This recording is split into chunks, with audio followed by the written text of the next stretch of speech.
Latest updates ఎప్పటికప్పుడు పొందడానికి big TV WhatsApp channel follow అవ్వండి. లింక్ డిస్క్రిప్షన్ లో ఉంది. Welcome to big TV.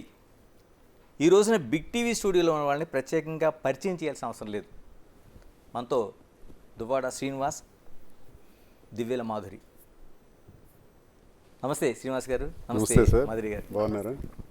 ఇలాగ రెండు పేర్లు అంటే దువ్వాడ శ్రీనివాస్, దివ్యల మాధురి అని రెండు వేరువేరుగా కాకుండా ఒకే ఇంటి పేరుతో పిలిచే రోజు ఎప్పుడని ఏమని చెప్పగలుగుతారా? లీగల్గా ఇంకా కోర్టులో డెసిషన్స్ ఉన్నాయి కదా సార్. కోర్టు నిర్ణయం వచ్చిన తర్వాత అప్పుడు ఫర్దర్ మీరు అనుకున్నవన్నీ. ఎంతకాలం వెయిట్ చేద్దాం అనుకుంటున్నారు? అది దైవాధీనం, కాల నిర్ణయం అండి. దానికి ఎవరు చెప్పలేం. అంతవరకు నేనైతే దువ్వాడ మాదిరిగానే ఉంటున్నాను, ఉందాం అనుకుంటున్నాను ఫ్యూచర్లో కూడా. ఆల్రెడీ దివ్యలు అనేది సైడ్ చేసి దువ్వాడ మాధురి, రైట్. ఫస్ట్ ముందుగా అంటే ఆయన పాలిటిక్స్లోన ఒక హీరో. సాధారణంగాని ఆయన ఉండే విమర్శలు కావచ్చు, లేకపోతే ఆయన ప్రతిపక్షాన్ని ఎదుర్కొనే తీరు కావచ్చు, చాలామందికి విలన్ కూడా ఆయన. అలాంటి ఆయన్ని హీరోగా పెట్టి ఒక సినిమా తీయబోతున్నారు. ఏంటి ఫస్ట్ ఆ సినిమా కోసం చెప్పండి ఫస్ట్, ఎందుకంటే ఇవన్నిటికంటే ముందు మీరే మాధురి గారి ముందు చెప్పాలి, ముందు మీ హీరో కాబట్టి. సినిమా అంటే ఏం కాదండి, ఆల్రెడీ వాలంటీర్ అని ఒక మూవీ తీసాము. సార్ని మేజర్ రోల్గా పెట్టి ఒక మూవీ తీయడం జరిగింది. ఈ గత కొద్ది రోజులుగా జరుగుతున్న ఈ పరిణామాలకి మా స్టోరీ నచ్చి కొంతమంది డైరెక్టర్స్ మమ్మల్ని అప్రోచ్ అవుతున్నారు. మీ మూవీనే అంటే సార్ బయోపిక్ని స్టోరీగా మూవీ తీద్దామని వస్తున్నారు. ఇంకా జరుగుతున్నాయి మాటలు, త్వరలో మా మూవీ అయితే వస్తుంది. అంటే శ్రీనివాస్ గారి బయోపికా లేకపోతే మాధురి గారితో కలిపి ఉన్న బయోపికా? శ్రీనివాస్ గారి బయోపిక్ అంటే మాధురి లేకుండా ఉండదు కదా, మాధురితో ఉన్న బయోపిక్. ఓకే, అంటే ఎంతవరకు వచ్చినాయండి? అంటే అదేంటంటేనండి, ఆ స్టోరీలో 3 డైమెన్షన్స్. ఒక మధ్యతరగతి కుర్రాడు, ఒక మిడిల్ క్లాస్ బాయ్, ఏదో ఒక ఉద్యోగానికి వెళ్ళిపోయి జీవితం అయిపోయింది అనిపించుకోకుండా ఒక ఉన్నత స్థాయికి వెళ్ళాలి అని అనుకుని తీసుకునే నిర్ణయంలో ఆ మిడిల్ క్లాస్ బాయ్ నుంచి ఉన్నత స్థాయికి ఎదిగే వరకు పడే కష్టాలు, ఒక 25 సంవత్సరాల సుదీర్ఘమైనటువంటి ఒక యజ్ఞం, ఎన్నో కష్టాలు, ఎన్నో ఒడిదుడుకులు, అప్ అండ్ డౌన్స్, పడి పడి పడి ఒకవైపు వ్యాపార సామ్రాజ్యం. ఈ రెండు అధిగమించుకుంటూ మీదకి వెళ్ళటం చాలా కష్టం. ఆ వ్యక్తే ఒక గ్రానైట్ ప్రపంచంలో, గ్రానైట్ అనేటువంటి మైనింగ్ ఫీల్డ్లో మంచి పేరు ప్రఖ్యాతులు వచ్చే విధంగా ఉన్నత స్థాయికి వ్యాపారంలో రావటం, రాజకీయాల్లో కూడా మంచి స్థాయికి వచ్చేటట్టు జరగటం, ఇవన్నీ కూడా ఒక మధ్యతరగతి కుటుంబీకుడికి ఎలా సాధ్యపడతాయి అన్నది ఒక మంచి ఒక యూత్కి ఒక ఎంకరేజ్మెంట్గా ఉంటుంది. ఇదిలా ఉంటే ఫ్యామిలీ కోణం. ఓకే, ఆ ఫ్యామిలీ కోణంలో వైఫ్ అండ్ హస్బెండ్ మధ్య పెళ్ళైన 28 సంవత్సరాలు, ఒక 4-5 సంవత్సరాలు మినహాయిస్తే మిగతా జీవితం అంతా కూడా ఈర్ష్య, అసూయ, ద్వేషం, ఇవి సాధారణంగా వైఫ్ అండ్ హస్బెండ్ మధ్య ఉండవు. 99% కూడా ఉండవు. కానీ ఎందుకు ఇది ఉంటుంది? ఎందుకు ఇలా వచ్చింది? అసలు కారణం ఏంటి? అసలు ఇలాంటి ఈగోస్ ఏంటి? వైఫ్ అయితే ఏంటి, హస్బెండ్ అయితే ఏంటి, కుటుంబంలో ఎవరైనా బాగుండాలి, కానీ ఎందుకు ఇలా వచ్చింది అన్నది ఆ కుటుంబంలో జరిగేటటువంటి సంఘర్షణ, అదో కోణం. మూడో డైమెన్షన్ ఏంటంటే ఇవన్నీ జరుగుతున్నటువంటి సందర్భంలో మాధురి కోణం. ఓకే, అసలు ఇదేంటి, జీవితంలో ఇలా జరుగుతాయా? అసలు మాధురికి దువ్వాడ శ్రీనివాస్కి సంబంధం ఏంటి? ఈ సంబంధం ఒకవేళ ఉండేటప్పుడు ఎలా దీన్ని కంక్లూడ్ చేయటం, పబ్లిక్కి, ప్రజలకి కన్విన్స్ చేయాలి. ఫ్యామిలీ కోణాన్ని కన్విన్స్ చేయాలి, ఒక మిడిల్ క్లాస్ బాయ్ కోణాన్ని కన్విన్స్ చేయాలి, అలాగే ఈ ట్రాక్ని కూడా కన్విన్స్ చేయాలి. కన్విన్స్ చేస్తూ కంక్లూడ్ చేయాలని ఈ స్టోరీ తయారు చేయడం జరుగుతుంది. సో ఏ రకంగా వస్తుందన్న చూద్దాం. ప్రొడ్యూసర్ ఎవరు? మాధురి గారు మీరేనా? లేదండి, కేరళ నుంచి ఒకళ్ళు ప్రొడ్యూస్ చేయడానికి రెడీగా ఉన్నారు. ఓకే, అంటే స్క్రిప్ట్ అది అంతా రెడీ అయిపోయింది అండ్ టోటల్ ఇప్పుడు శ్రీనివాస్ గారు చెప్పిందా? చేస్తున్నారు, ఇంకా ఫైనల్ కాలేదు. అంత ఫైనల్ అయిన తర్వాత చూద్దాం. మరి మాధురి గారి పాత్ర, మీ పాత్ర అయితే మీరే వేయగలుగుతారు హీరోగా? ఆయన ప్రొడ్యూసర్ ఇష్టం, డైరెక్టర్ ఇష్టం. అది సార్ చెప్పినట్టు అది ప్రొడ్యూసర్, డైరెక్టర్ ఇష్టం. నా పాత్ర వేయమంటే నేనే వేస్తాను, వేరే ఎవరినైనా పెడతారంటే అది వాళ్ళ ఇష్టం. ఆ లైఫ్లో నీకు ఒక అవకాశం లేదు, ఈ సినిమాలు ఎందుకు ఇస్తారు మరి మీరు? కరెక్ట్ పాయింట్, నా పాత్ర నేనే వేస్తాను. అదే కదా, అంటే శ్రీనివాస్ గారిని ఒక ఫైట్లు, డ్యూయట్స్ కూడా ఉంటాయండి ఇందులో. డ్యూయట్స్ అది మరి మీరు ఆయనకి నేర్పించాలి తప్పించి మీకు ఎలాగా మీకేం చెప్పాల్సిన అవసరం లేదు కదా. నేను అందులో జీరో డాన్సెస్. ఏం చాలామంది హీరోలు హీరోయిన్స్ డాన్స్ చేస్తుంటే చేతులు కట్టుకుని నిల్చుంటారు, అది కూడా ఇప్పుడు అది కూడా ట్రెండే, ఫ్యాషన్. ఎలా మరి ఆ ప్రొడ్యూసర్ డైరెక్టర్ ఏ రకంగా డిజైన్ చేస్తారో చూడండి, వారి ఇష్టం.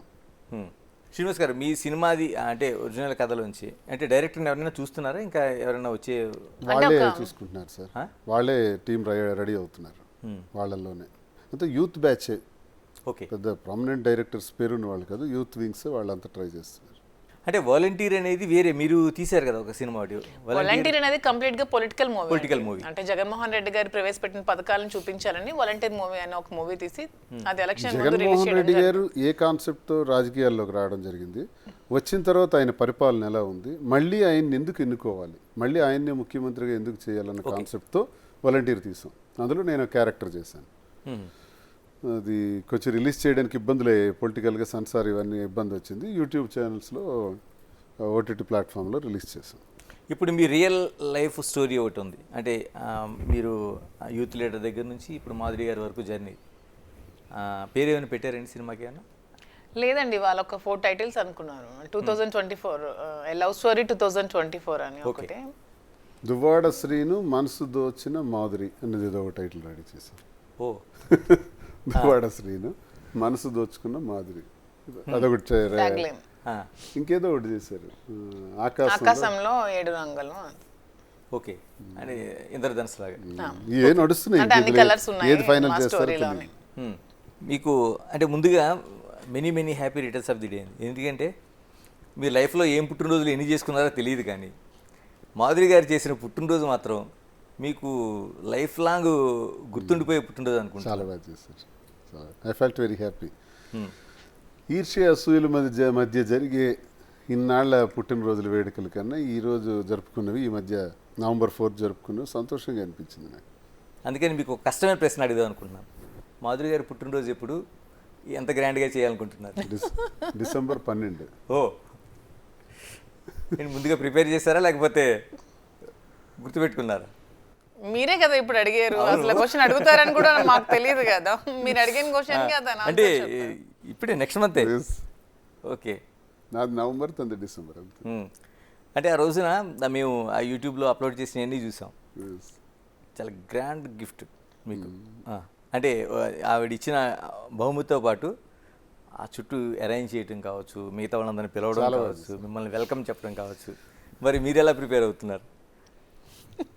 నేను నా పేరు చెప్పి తనే అన్ని ప్రిపేర్ చేస్తాను సార్, నేను అలా నిల్చుంటాను. ఏదో సరదాగా ఎంటర్టైన్. చాలా కాలం అలా నిల్చునే తప్పు చేశారేమో.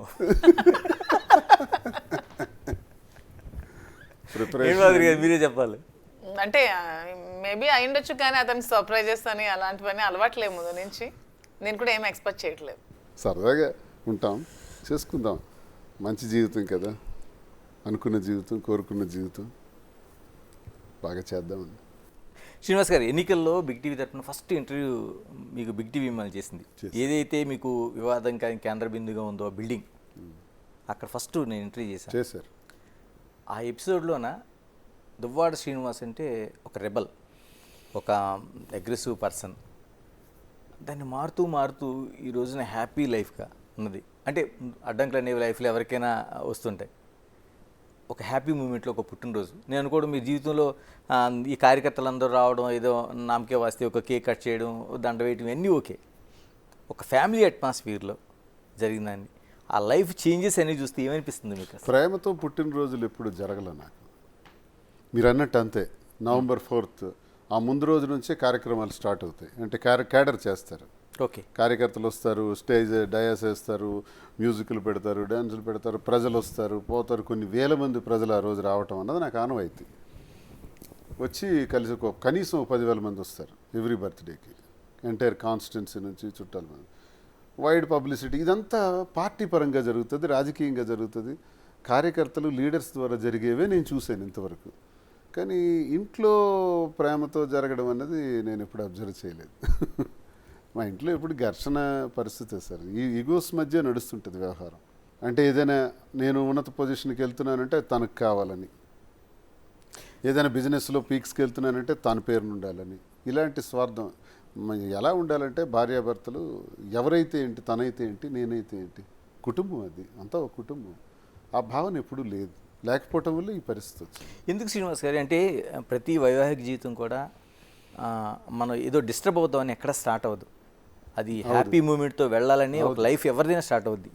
ఎవరిదైనా భగవంతుడి క్రియేషన్లో, భగవంతుడి సృష్టిలో ఈ వైవాహిక జీవితం అన్నది, ఆ జీవితాంతం ఒక భార్యాభర్త, ఒక ఆడమగ కలిసి ఉండడం అన్నది, పిల్లలు అన్నది, చుట్టాలు, బంధువులు, స్నేహితులు, ఆ పిల్లల అభివృద్ధి అనేది, ఇది ఒక విచిత్రమైన ఒక గొప్ప సంస్కృతి భారతదేశంలో. ఈ సంస్కృతి అజరామరం. ప్రపంచంలో ఇంకెక్కడైనా సరే మనకు ఉదాహరణ తీసుకోవాల్సిందే ఆ భార్యాభర్తల బంధాన్ని. అక్కడక్కడ ఇలాంటివి కూడా జరుగుతున్నాయి. ఎందుకని అంటే శ్రీనివాస్ గారు నిత్యం ప్రజా జీవితంలో ఉండే వ్యక్తి, అలాంటి వ్యక్తికి ఒక అసూయ, ద్వేషం ఫ్యామిలీ లైఫ్లో రావడం ఏంటి? అంటే బయట లైఫ్ వదిలేండి. అదే విచిత్రం ఏంటంటే 2003లో రాజశేఖర రెడ్డి గారు పెద్ద పాదయాత్ర చేయటం, ఆ పాదయాత్ర నేను చాలా యాక్టివ్గా చేయించాను మా జిల్లాలో. చేసేటప్పుడు రాజశేఖర రెడ్డి గారు నా వర్క్ స్టైల్ని ఇదంతా నచ్చి, నువ్వు హరిశ్చంద్రపురంలో ఎమ్మెల్యే పోటీ చేయన్నారు. ఓకే సార్ అన్నాను, రెడీ అయ్యాను. కానీ అక్కడికి 1 వీక్ 10 డేస్ తర్వాత వాణి వాళ్ళ ఫాదర్ వెళ్ళి ఆ టికెట్ మాకు ఇవ్వాలి, లేకపోతే ఇండిపెండెంట్గా వేస్తామన్నారు. అప్పుడు రాజశేఖర రెడ్డి గారు నాకు బ్లాంక్ బీఫామ్ ఇచ్చేశారు.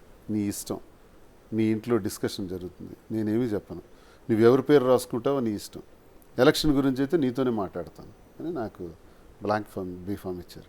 అప్పుడు నేనే డి వాణి అని రాసేసి ఆమెకి ఇచ్చేసాను. అడిగారు కదా. అది 2004 సంవత్సరం, ఇది 2024 సంవత్సరం. 20 సంవత్సరాల వరకు ఇది కొనసాగుతూనే ఉంది. ఎన్నిసార్లు నేను పోటీ చేసేటప్పుడు అడ్డంగా రావటం, అడ్డు తగలటం, ఇబ్బందులు ఇంట్లో నుంచే స్టార్ట్ అయ్యాయి సార్. ఇంటే గెలిచి రచ్చ గెలాలంటారు. రచ్చ నేను గెలిచానని అనుకుంటాను. ప్రజాభిమానాన్ని పొందగలిగాను, ప్రజలు, క్యాడరు, పార్టీ, నాయకులు అన్నీ పొందాను. ఇంట్లో మాత్రం ఫెయిల్ అయ్యాను. ఆ ఫెయిల్యూరే నాకు బాగా మనస్తాపానికి గురిచేసింది. ఆఖరికి నా జీవితంలో నేను ఎప్పుడు వైఎస్ఆర్ కుటుంబంతోనే ట్రావెల్ చేసే చరిత్ర నాది. సరే రాజకీయాలుగా వచ్చిన ఒడిదుడుకులు బట్టి మధ్యలో నేను ఒక ఎమ్మెల్సీ ఎన్నికలో గొర్రెల హరిబాబు నాయుడు గారు అని ఆయనకి నేను సపోర్ట్ చేయడం వల్ల ధర్మాన ప్రసాద్ గారు నా మీద గ్రడ్జ్ పెట్టుకుని నన్ను సస్పెండ్ చేయించడం జరిగింది కాంగ్రెస్లో ఉండేటప్పుడు. ఫస్ట్ నేను కాంగ్రెస్ పార్టీ వర్కర్ని. సస్పెండ్ చేసిన తర్వాత అప్పుడు గతిలేక చిరంజీవి గారు పిలుపు మేరకు పీఆర్పీలో వెళ్ళి పీఆర్పీలో ఒకసారి పోటీ చేశాను. తర్వాత ఆయన కాంగ్రెస్లో కలిపేస్తున్నారు పార్టీ. అది అలా పోయింది, వదిలేండి. తర్వాత జగన్మోహన్ రెడ్డి గారు, తర్వాత ఉద్యమాలు కొన్నాళ్ళున్నాను. పెద్ద ఉద్యమాలు ఇంచుమించు 35 గ్రామాలకి లీడర్గా east coast thermal power plant కాకరాపల్లిలో పెడితే దానికి వ్యతిరేకంగా పెద్ద యుద్ధమే చేసాం. ఫైరింగ్ జరిగాయి, కాల్పులు జరిగాయి, అందులో 3 చనిపోయారు. నా మీద కూడా ఫైరింగ్ ఆర్డర్స్ ఇచ్చేశారు. నేను ఆ జైల్లో ఉన్నాను. ఆ ఉద్యమంలోనే కేసులు చాలా పెట్టేసినారు నా మీద. ఇవన్నీ అనుభవించి వచ్చినటువంటి జీవితం. ఇన్ని చేసిన తర్వాత ప్రజాభిమానాన్ని కూడగట్టుకుని మరి వాణి టికెట్ అడిగినప్పుడు 2024లో నాకు టికెట్ ఇస్తారా లేదా అని అధిష్టానం దగ్గర మళ్ళీ ఒత్తిడి తెచ్చారు. అప్పుడు సరే నేనే 100 మెట్లు కిందకి దిగి వాణికి టికెట్ ఇవ్వండి అని నేను అధిష్టానానికి చెప్పడం జరిగింది. ఆమెకు టికెట్ ఇచ్చారు, కానీ నిలబెట్టుకోలేకపోయింది. ఎందుకు? ఆమెకు టికెట్ ఇచ్చినా గెలిపించవలసిన బాధ్యత నాది. గెలిపించడానికి నేను చేస్తున్న ప్రయత్నంలో ఏదైనా మీటింగ్కి వెళ్తే ఆ మీటింగ్ నుంచి వెంటనే దిగెళ్ళిపోవటం, అక్కడ ఉండే లీడర్స్ని తిట్టడం, విమర్శించడం, నేను అక్కడికి రాకూడదని చెప్పటం, ఇలాంటి ఆంక్షలు విధిస్తే టెక్కల్లో ఎలా గెలుస్తాం? సో నేను ఇంకెళ్ళటం మానేసినాను. అప్పుడు ఇంటికి తాళం వేసేయటం, నేను ఇంటికే వెళ్లకుండా నేను వెళ్ళి మా అమ్మగారి దగ్గర పలాసలో ఉండటం, ఇవన్నీ మీకు తెలిసిన ఎపిసోడే.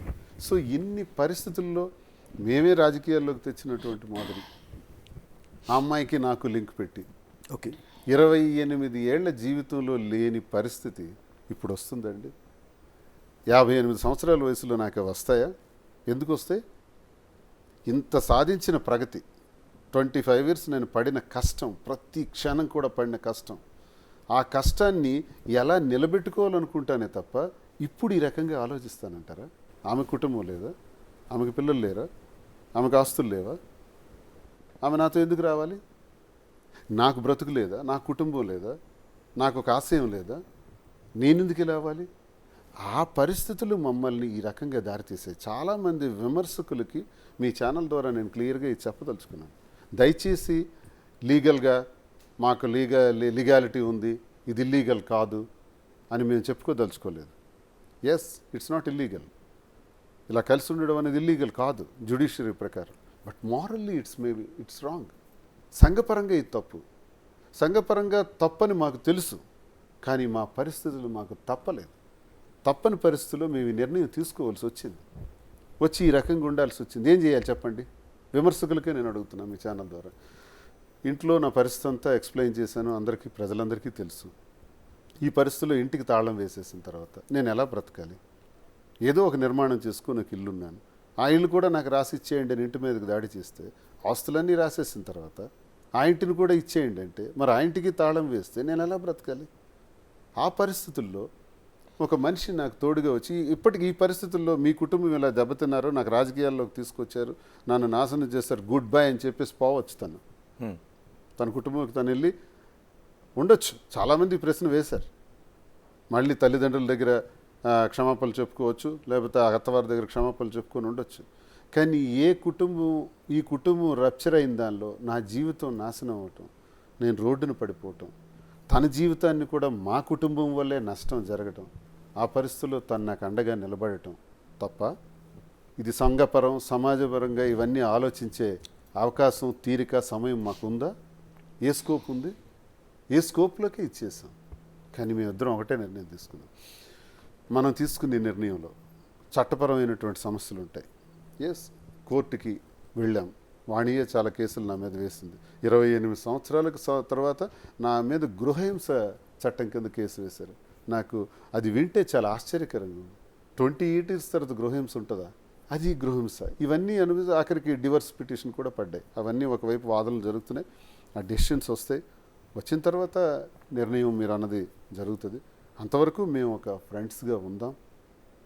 ఏదైతే కొనసాగామో, ఏ కారణం వల్ల అయితే నష్టపోయినామో, ఎక్కడైతే కోల్పోయినామో అక్కడే మళ్ళీ ఎత్తుక్కోవాలి. పోయిన వస్తువు ఎక్కడ పోయిందో అక్కడే వెతకాలి. అక్కడే కదా కోల్పోయాం, గౌరవం టెక్కల్లో, అక్కడే వెతుక్కుంటా, అక్కడే కష్టపడతాం. ఇద్దరం ప్రజల్లోకి వెళ్తాం, ప్రజల్లో కష్టపడి పనిచేస్తాం, మళ్ళీ మేము అనుకున్న ఆశయాన్ని సాధిస్తాం. మా ఇద్దరికి ఒక ముఖ్యమైన బాధ్యత ఉంది. తనకు 3 పిల్లలు, నాకు 2 పిల్లలు, 5 పిల్లలు ఉన్నారు. మా ఇద్దరి నిర్ణయం వల్ల, వాణి తీసుకున్నటువంటి ఒక దుర్మార్గమైనటువంటి నిర్ణయం వల్ల, మా జీవితాలు ఇలా పోవటం వల్ల పిల్లల జీవితంగా మాత్రం నష్టపోకూడదు. సో శ్రీనివాస్ ఆ 5 పిల్లలకి బాధ్యత వహించవలసిన అవసరం మా ఇద్దరికి ఉంది. అది మేము ప్రైమరీ పాయింట్ కింద తీసుకున్నాం. అది తర్వాత సమాజ సేవ. ఇక్కడతో మా జీవితాన్ని ఇలా కొనసాగించాలనుకుంటున్నాం. ఇందులో ఏ డౌట్స్ ఏం లేదు.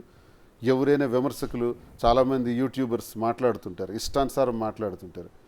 నా చొక్కా విప్పి నేను చెప్పాను, షర్టిలో విప్పాను, నా పుట్టుమచ్చలు ఉన్నాయి, చూశారు కాబట్టి ఆ యూట్యూబర్స్ మాట్లాడుతున్నారు. దమ్ముంటే మీ చొక్కా విప్పండి, మీ మచ్చలు చూపించండి, లేదు ఛాలెంజ్ చేయండి. ఆ యూట్యూబర్స్ ఎవరైతే కామెంట్లు చేస్తున్నారో, వాడు ఒకడు ఉంటాడు, ఎవరో పేరు మర్చిపోయాను, ఆ యూట్యూబర్స్, వాళ్ళ షర్ట్స్ కూడా నేను ఇప్పి చూపించగలను. లేదా వాళ్ళు ఏమైనా కావాలనుకుంటే వాళ్ళ చరిత్ర కూడా ఇప్పేయగలను. అది పెద్ద సమస్య కదా, నాకు అనవసరం. నా గురించి కెలుకుతున్నారు కాబట్టి నేను చెప్తున్నాను. నా గురించి నేను క్లారిటీగా ప్రజలందరి ముందు ఇప్పుడు మీ ద్వారా నేను చెప్తున్నాను. మీరు చెప్పగలరా? మీకు ఆ దమ్ముందా? విమర్శించే వాళ్ళకి మీకు మచ్చలు లేవా? నేను చేసింది తప్పే, మేము చేసింది సమాజపరంగా తప్పే, కానీ మాకు తప్పలేదు. మేము ఈ నిర్ణయం తీసుకున్నాం. కానీ దీనివల్ల ఎవరికి హాని జరగకూడదు, పిల్లలకి హాని జరగకూడదు, ప్రజలకి ఇబ్బంది రాకూడదు, ప్రజల్ని కన్విన్స్ చేసుకుపోవాలి, మళ్ళీ ప్రజా జీవితాన్ని ప్రారంభించాలని అనుకుంటున్నాం. ఇంకా శ్రీనివాస్ గారు, మొత్తం టోటల్గా దువ్వాడ శ్రీనివాసు ఒక బయోగ్రఫీని మనం తీసుకుంటే, దువ్వాడ వాణి అనేవాడు ఒక విలన్గా కనిపిస్తుంది. అంటే మీరు హీరో పాత్రలోకి వెళ్ళిపోయారు. అంటే అంటే మొత్తం తప్పంతా ఆవిడదేనా? అంటే మనిషిలో ఒక ఇప్పుడు కామ, క్రోధ, లోభ, మోహ, మద, మాత్సర్యాలు అని ఉంటాయి. రావణాసురుడికి ఉన్నటువంటి 10 తలకాయలు. అందులో ఈర్ష్య, అసూయ, ద్వేషం మనల్ని దహించేస్తుంది సార్. ఇక్కడ విలనా, హీరోవా, హీరోయినా అనుకోవటం కన్నా మీ మీద నాకు పాజిటివ్ యాటిట్యూడ్ ఉండాలి, అప్పుడు నేను సక్సెస్ అవుతాను. కానీ మీ మీద నాకు నెగిటివ్ యాటిట్యూడ్ పికప్ అయిన కొలది నేను దహించుకుపోతాను. ఇది దీనికి ఉదాహరణ. నా కథ అందుకు ఉదాహరణ. ఇక్కడ ఎవరు హీరో హీరోయిన్లు కాదు. అంటే మీది బలవంతో పెళ్ళి ఏం కాదు కదా? లేదు, దగ్గర సంబంధం సార్. కుటుంబంలో రిలేషనే. వాళ్ళ నాన్న వాళ్ళ అమ్మగారు అంటే రాఘవరావు గారి మదరు, మా అమ్మ వాళ్ళ అమ్మగారు సొంత అక్క చెల్లెళ్ళు. కుటుంబంలో ఉండే ముందు నుంచి ఉన్నాయిలేండి. ఈ కుటుంబంలో ఈ తగాదాలన్నీ ముందు నుంచి ఉన్నాయి. మా ఇద్దరి నుంచి స్టార్ట్ అయినవే కాదు, ముందు నుంచి ఉన్నవి ఇక్కడ రోల్ ప్లే చేసే వాణి మైండ్ మీద. వాణి ఇలా నాశనం అవటానికి కారణం, ప్రధాన కారకుడు తండ్రి రాఘవరావు. Is the main villain. మీ సినిమాలో ఉంటాడా? ఉండాలి మరి. ఇప్పుడు తండ్రి అనేవాడు తప్పు, నేను అల్లుడిని తప్పు చేశాను, నన్ను పిలిచి అడుగు, నన్ను నిలదీసి అడగండి. తండ్రి లాంటివాడివే కదా, నన్ను ప్రశ్నించు. ఎందుకు ప్రశ్నించలేదు, ఎందుకు నన్ను అడగలేదు? ఇంటి మీదకి 2 సంవత్సరాల తర్వాత దాడి చేయడానికి వచ్చారే, రాడ్లు పట్టుకొని తలుపులు కొట్టడానికి వచ్చారే, ఒక్కసారి అలా వచ్చే ముందు నన్ను ప్రశ్నించాలని మీకు అనిపించలేదా? మందలించాలని అనిపించలేదా? అడగాలని అనిపించలేదా? ఆడబిడ్డ తండ్రిగా, ఒక మామగా, ఒక అల్లుడికి తప్పు చేసుంటే 28 ఏళ్లలో చేయని తప్పు ఎందుకు అబ్బా చేసావని నన్ను అడగాలి కదా. కూతురు తప్పు చేస్తే కూతురుని ప్రశ్నించాలి కదా, మళ్ళీ కుటుంబాలను కలపాలి కదా. ఇక్కడ విలన్ ఎవరు మీకు అర్థం ఏంటది కదా. రైట్. మాధురి గారు మీ దగ్గరికి వస్తాం. ఆయన జీవితంలో అసూయ, ద్వేషాలు, ముందు నుంచి కుటుంబాల మధ్య ఉన్న వైరుధ్యాలు, ఇన్ని తన జీవితాన్ని అఛిద్రం చేయడానికి కావచ్చు, తన ఈ విధంగా బయటికి రావడానికి కావచ్చు కారణమయ్యాయి. మీ లైఫ్లో ఏమున్నాయండి అసలు? అంటే కుటుంబ పెద్దలు చేసిన పెళ్ళైనా చేసుకున్నారు, ఏముంది అసలు అంత మీకు ఆ పరిస్థితులు ఏమైనా ఉన్నాయా? నా లైఫ్లో కొన్ని డిస్టర్బెన్సెస్ మా హస్బెండ్తో ఉన్నాయి, కానీ వాణి చేసిన డిస్టర్బెన్సెస్ ఎక్కువ అయ్యాయి అంతే. నా లైఫ్లో కూడా విలన్ వాణినే. మీరు ఏమనుకోకపోతే ఒక ప్రశ్న, మేము ఒక ఛానల్కి ఇచ్చిన ఆడియోని విన్నాం. నా భార్య దేవత, ఆవిడ అమ్మతో సమానం నాకు అని. ఇంత సిచ్యువేషన్ జరుగుతున్న టైంలో మీ హస్బెండ్ అన్నాలో కాదో తెలియదు, కానీ ఆయన చెప్తున్న ఒక మాట వింటే తప్పు ఎవరిది అనే ఒక ప్రశ్న, పెద్ద ప్రశ్న మాకు వినిపించింది. ఏం చెప్తారు దానికి? అదే చెప్తున్నానండి, ఇది ఎంత వాణి చేసిన ఇది క్రియేషన్స్, వాణి చేసినవి ఇవన్నీ. దానివల్ల ఫ్యామిలీ పరంగా మేము ఇబ్బందులకు గురయ్యాం. ఏ రోజైతే పిల్లల కోసం ఆమె కామెంట్ చేసిందో, ఆ పిల్లలు శ్రీనివాస్ గారు పుట్టిన పిల్లలు అలా డిఎన్ఏ టెస్ట్ చేయండి అది ఇది అన్నప్పుడు, అతను దానికి ఆన్సర్గా నాకు మాధురి అంటే ఏంటో తెలుసు, మీరు అలా చెప్పాల్సిన అవసరం లేదు, మీరు బ్లేమ్ చేయకండి అని చెప్పి తను ఒక వాయిస్ ఇవ్వడం జరిగింది. పర్టికులర్లీ ఆయన రెస్పాండ్ అయ్యింది ఎక్కడంటే బిడ్డల మీద, తన పిల్లల మీద డిఎన్ఏ చేయాలని తినకి అనేటప్పుడు, వాళ్ళు నా పిల్లలు మాధురి గురించి నువ్వు ఇష్టానుసారం మాట్లాడటానికి వెళ్ళలేదు, మాధురి ఏంటో నాకు తెలుసు అని చెప్పారు. ఇక్కడ క్లారిఫికేషన్ అది. ఇక్కడ మాధురి గురించి ఆయన చెప్పే విధానం కన్నా పిల్లల గురించి ఆయన రెస్పాండ్ అయ్యాడు తండ్రిగా. మాధురి గారు, మీరు అంటే చాలా వరకు ఏ లైఫ్లో ఎప్పుడు ఏది తారసపడద్దో ఎవరికీ తెలియదు. ఆ జర్నీలోన మనం విమర్శించిన ప్రశ్న మనల్ని తిరిగి విమర్శిస్తున్నప్పుడు చాలా ప్రశ్నలకు ఆన్సర్ చెప్పుకోవడం కష్టం అవుతుంది. ఆయనేమో ఒక పొలిటికల్ లీడరు, పొద్దున్న లేస్తే తొడగొట్టి సవాల్ చేసే టైపు, పోనీ లవర్ బాయ్ లాగా వెళ్ళే ఇది కూడా కాదు, పోనీ అందరినీ అమ్మాయిల్ని చూస్తూ ఆయన అలా ఉండే టైప్ కూడా కాదు. ఎలా లవ్ చేశారండి అసలు? ఏదో అంటే నాకు కూడా అతనిలో హీరో క్వాలిటీస్ కంటే రౌడీ క్వాలిటీస్ ఇష్టం బాగా. సో రౌడీ క్వాలిటీస్ చూసే ఇష్టపడ్డాను నేను కూడా. రౌడీ అనటం కన్నా నిలదీసే తత్వం. లేదులేండి, అదే బాగుంది. నాకు భయం లేదు, ఎవడేం చేస్తాడని లేదు. నాకు చాలామంది హెచ్చరికలు చెప్తుంటారు, నేను భయపడ్డాను పారిపోయానని. ఏదో నా మీద ఇప్పుడు ఎఫ్ఐఆర్ ఉంది, నేను హైదరాబాద్లో ఇక్కడే ఉన్నాను, వచ్చి పట్టుకోమనండి. ఎఫ్ఐఆర్ పెడితే దువ్వాడసిన భయపడి పారిపోతాడని కూడా చాలా పొరపాటు. మీరు ఎన్ని ఎఫ్ఐఆర్లు వేసుకుంటారో వేసుకోండి, ఒక 100 కేసులు పెడతారా, నేను రెడీ. నేను కూడా అంతేనండి, ఎవరికి భయపడను. అందులో ఈ ట్రోల్స్ చేసే వాళ్ళకి అసలు అదర్ను బెదర్ను, ఎన్ని ట్రోల్స్ చేసుకున్నా భయపడే ప్రసక్తే లేదు. సో ఇద్దరు క్వాలిటీస్ ఒకటే కాబట్టి ఇద్దరం ఒకరికొకరు అట్రాక్ట్ అయ్యాం అంతే. అదే అడుగుతున్నాను, ఆయన మగాడిగా ఉన్నాడు, పాలిటిక్స్లో ఇంతకంటే పెద్ద విమర్శలు చూశాడు ఆయన, ఆ ట్రోలింగ్స్ చూశాడు చాలా. అంటే ఇప్పుడు కొత్తగా వచ్చినాయి కాదు, ఇప్పుడు సమన్లు కావచ్చు లేకపోతే కేసులు కావచ్చు, ఆయన లైఫ్లో కొత్తగా వచ్చినాయి కాదు. మీరు అసలు ఎన్నిటికీ దూరం లైఫ్, మీరు ఎక్కడో ఒక డాన్స్ దీంట్లోనో లేకపోతే ఒక మంచి వీడియోలు చేస్తూనో ఒక కంఫర్ట్ లైఫ్లోంచి అలా ఉండేటప్పుడు ఒక్కసారి ఎదిరిన ఈ డిస్టర్బెన్స్ ఎంత మీకు ఇబ్బంది పెట్టిందండి లైఫ్లో? స్టార్టింగ్లో ఇబ్బంది పడ్డాయండి కొంచెం. నేను కూడా బాగా, అంటే మీరు చెప్పినట్టు కంఫర్ట్ జోన్ నుంచి ఈ జోన్కి వచ్చినప్పుడు నేను కూడా బాగా మానసికంగా ఇబ్బంది పడ్డాను, చాలా క్షోభకు గురయ్యాను. ఎందుకంటే ఏ వ్యక్తికైనా వ్యక్తిత్వ హననం జరుగుతున్నప్పుడు అది చాలా బాధపడుతుంది ఎవరికైనా, ఏ అమ్మాయికైనా. కానీ కొంచెం తను చాలా ధైర్యం చెప్పారు నాకు ఆ టైంలో, చాలా మోటివేట్ చేశారు. సో అతను ఇచ్చిన స్ఫూర్తితో, అతను ఇచ్చిన ధైర్యంతో ఇంకా ముందుకెళ్తూ అలాంటివి ఏవి పట్టించుకోకుండా చాలా స్ట్రాంగ్ అయ్యాను, ఇంకా స్ట్రాంగ్గా ఉంటాను కూడా. పెళ్లికి సంబంధించి అంటే ఎక్కడైనా సొసైటీలోనా ఓకే చట్టం అంగీకరిస్తుందా, లేకపోతే సుప్రీంకోర్టు ఇచ్చిన తీర్పు ప్రకారం మనం నడుస్తాం అనేది, కానీ సొసైటీలో ఎక్కువ మనకి దంపతులు అనగానే వాళ్ళు పెళ్లి చేసుకున్న వాళ్ళే ఉండాలి. ఇంకా మన ఇండియన్ కల్చర్లో కావచ్చు, లేకపోతే తెలుగు నేటివిటీలో కావచ్చు, ప్రత్యేకంగా ఉత్తరాంధ్ర జిల్లాలో కావచ్చు, అది చాలా ఎక్కువ పర్టికులర్గా చూస్తారు. ఎప్పుడు ప్లాన్ చేస్తున్నారు అంటే ఏంటి యాక్చువల్గా నాకు చాలా మంది కామెంట్స్ కూడా పెడుతున్నారండి. అసలు మీరేంటి, మీరు నువ్వు ఉంచుకున్న దానివి, మీరు ఉంచుకున్న రిలేషన్షిప్, మీకు పెళ్లి కాలేదు, చాలా మంది పెడుతున్నారు. ఇది మా ఇద్దరికి సంబంధించిన విషయం. నేను చాలాసార్లు చెప్తున్నాను, మాకు శారీరకంగా పెళ్లి కాకపోయినా మానసికంగా మాకు పెళ్లి జరిగింది. మాకు పెళ్లి ఒక్కటే సమాధానం కలిసి ఉండడానికి అనే దానికి మా ఇద్దరం ఎగ్జాంపుల్గా తీసుకోవట్లేదు. మా ఇద్దరం అయితే మానసికంగా మా ఇద్దరికి పెళ్లి జరిగిపోయింది. మీరు ఎవరు అలా కామెంట్స్ పెట్టాల్సిన అవసరం లేదు. లీగల్గా అయ్యాక అఫీషియల్గా మ్యారేజ్ చేసుకోవాలి కాబట్టి ఖచ్చితంగా చేసుకుంటా. అంతవరకు మా ఇద్దరికి ఒకరికొకరి మనసులకు ఎప్పుడో పెళ్ళి అయిపోయింది. ఆ విధంగా మా ఇద్దరం భార్యాభర్తలమే. దానికోసం ఎవరు కామెంట్ చేయాల్సిన అవసరం లేదు. చాలా నీచంగా కామెంట్స్ పెడుతున్నారు. అదే అంటాను, మీరు మ్యారేజ్ అయ్యలేదు, మీ ఇద్దరికి అసలు ఏంటి ఉంచుకున్నానంటే, మేము ఒకరికొకరు డైవర్స్ ఇచ్చుకున్నాను. నేను మా హస్బెండ్ డైవర్స్ ఇచ్చాను, తను వాళ్ళ వైఫ్కి డైవర్స్ ఇచ్చారు. కోర్టులో నడుస్తున్నాయి, అవి ఎప్పటికొస్తాయో తెలియదు. అంతవరకు మా ఇద్దరం మానసికంగా పెళ్లి చేసుకున్నాం. మాకు పెళ్ళి అయినట్టే, మేము పెళ్లి ఇద్దరం భార్యాభర్తలమే. దీన్ని మీరు తప్పుగా అర్థం చేసుకోవాల్సిన అవసరం అయితే లేదు. మేము క్లారిటీగా ఇచ్చాం. ఇది అందరూ అన్అఫీషియల్గా మెయింటైన్ చేస్తారు. అతను చెప్పినట్టు తను పబ్లిక్గా ఓపెన్గా మేము చెప్పి మేము చాలా పబ్లిక్గా తిరుగుతాం అంటే మీ అందరికంటే మేమే ప్రౌడ్గా ఫీల్ అవుతున్నాం. మాధురితో సంబంధం లేదని నేను, శ్రీనివాస్ గారితో నాకు సంబంధం లేదని తను అనేస్తే ఎవడైనా మాకు వెంట్రుకు పీకుతాడండి? ఎవడైనా అడిగేవాడు ఉన్నాడా? ఆ ట్రాలర్స్కి అడుగుతున్నాను, డైరెక్ట్ ట్రాలర్స్ని అడుగుతున్నాను. నన్ను అడిగి ప్రశ్నించే మీ బ్రతుకులు అలాంటివే కదా. ట్రాలర్స్ వాళ్ళందరూ ఎవరైతే ఉంటారో మమ్మల్ని విమర్శించేవాళ్ళు, వాళ్ళ బ్రతుకులన్నీ అవే చీకటి జీవితాలే. మేము వెలుగులోకి వచ్చి ఇది మేము తీసుకున్న నిర్ణయం అని క్లియర్గా చెబుతున్నామే.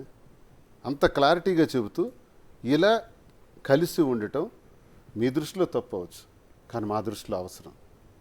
మా దృష్టిలో మేము చేస్తుంది మంచి. మేము ప్రజల కొరకే చేస్తున్నాం, ప్రజల కోసం ఈ జీవితాన్ని అంకితం చేసాం, ప్రజల కోసం పనిచేస్తాం. ఈ నిర్ణయం తీసుకొని మేము చేసాం. మేమేదో వ్యాపారాలు చేసుకోవటానికో, డబ్బులు సంపాదించుకొని బ్రతకటానికో, లేకపోతే ఇంకెక్కడో ఏదో హాయిగా ఎంజాయ్ చేయటానికి కాదు. నిన్నగాక మొన్న మీరు చూశారు, తన మీద చేసిన ట్రోల్స్ మీద తాను వెళ్ళి పోలీస్ స్టేషన్కి వెళ్ళి కంప్లైంట్ ఇచ్చారు. ఇప్పుడు అపోజిషన్లో ఉన్న మాకు చాలా తీవ్రమైన ఒత్తిళ్ళు ఉన్నాయి. మాకు ఇబ్బంది పెట్టాలని చూస్తున్నారు, అరెస్ట్ చేయాలని చూస్తున్నారు, స్టేషన్ టు స్టేషన్ తిప్పాలని చూస్తున్నారు. ఈ పరిస్థితిలో తాను వెళ్ళి నిలబడి కార్యకర్తలకు భరోసాగా నేనున్నానని చెప్పి ఒక మహిళలు స్టేషన్లో కంప్లైంట్ ఇచ్చే మొదటి సందర్భం ఈ ప్రభుత్వం వచ్చిన తర్వాత నాకు తెలిసి ఆంధ్రప్రదేశ్ రాష్ట్రంలో. ఎందుకు ఇది చేస్తున్నాం?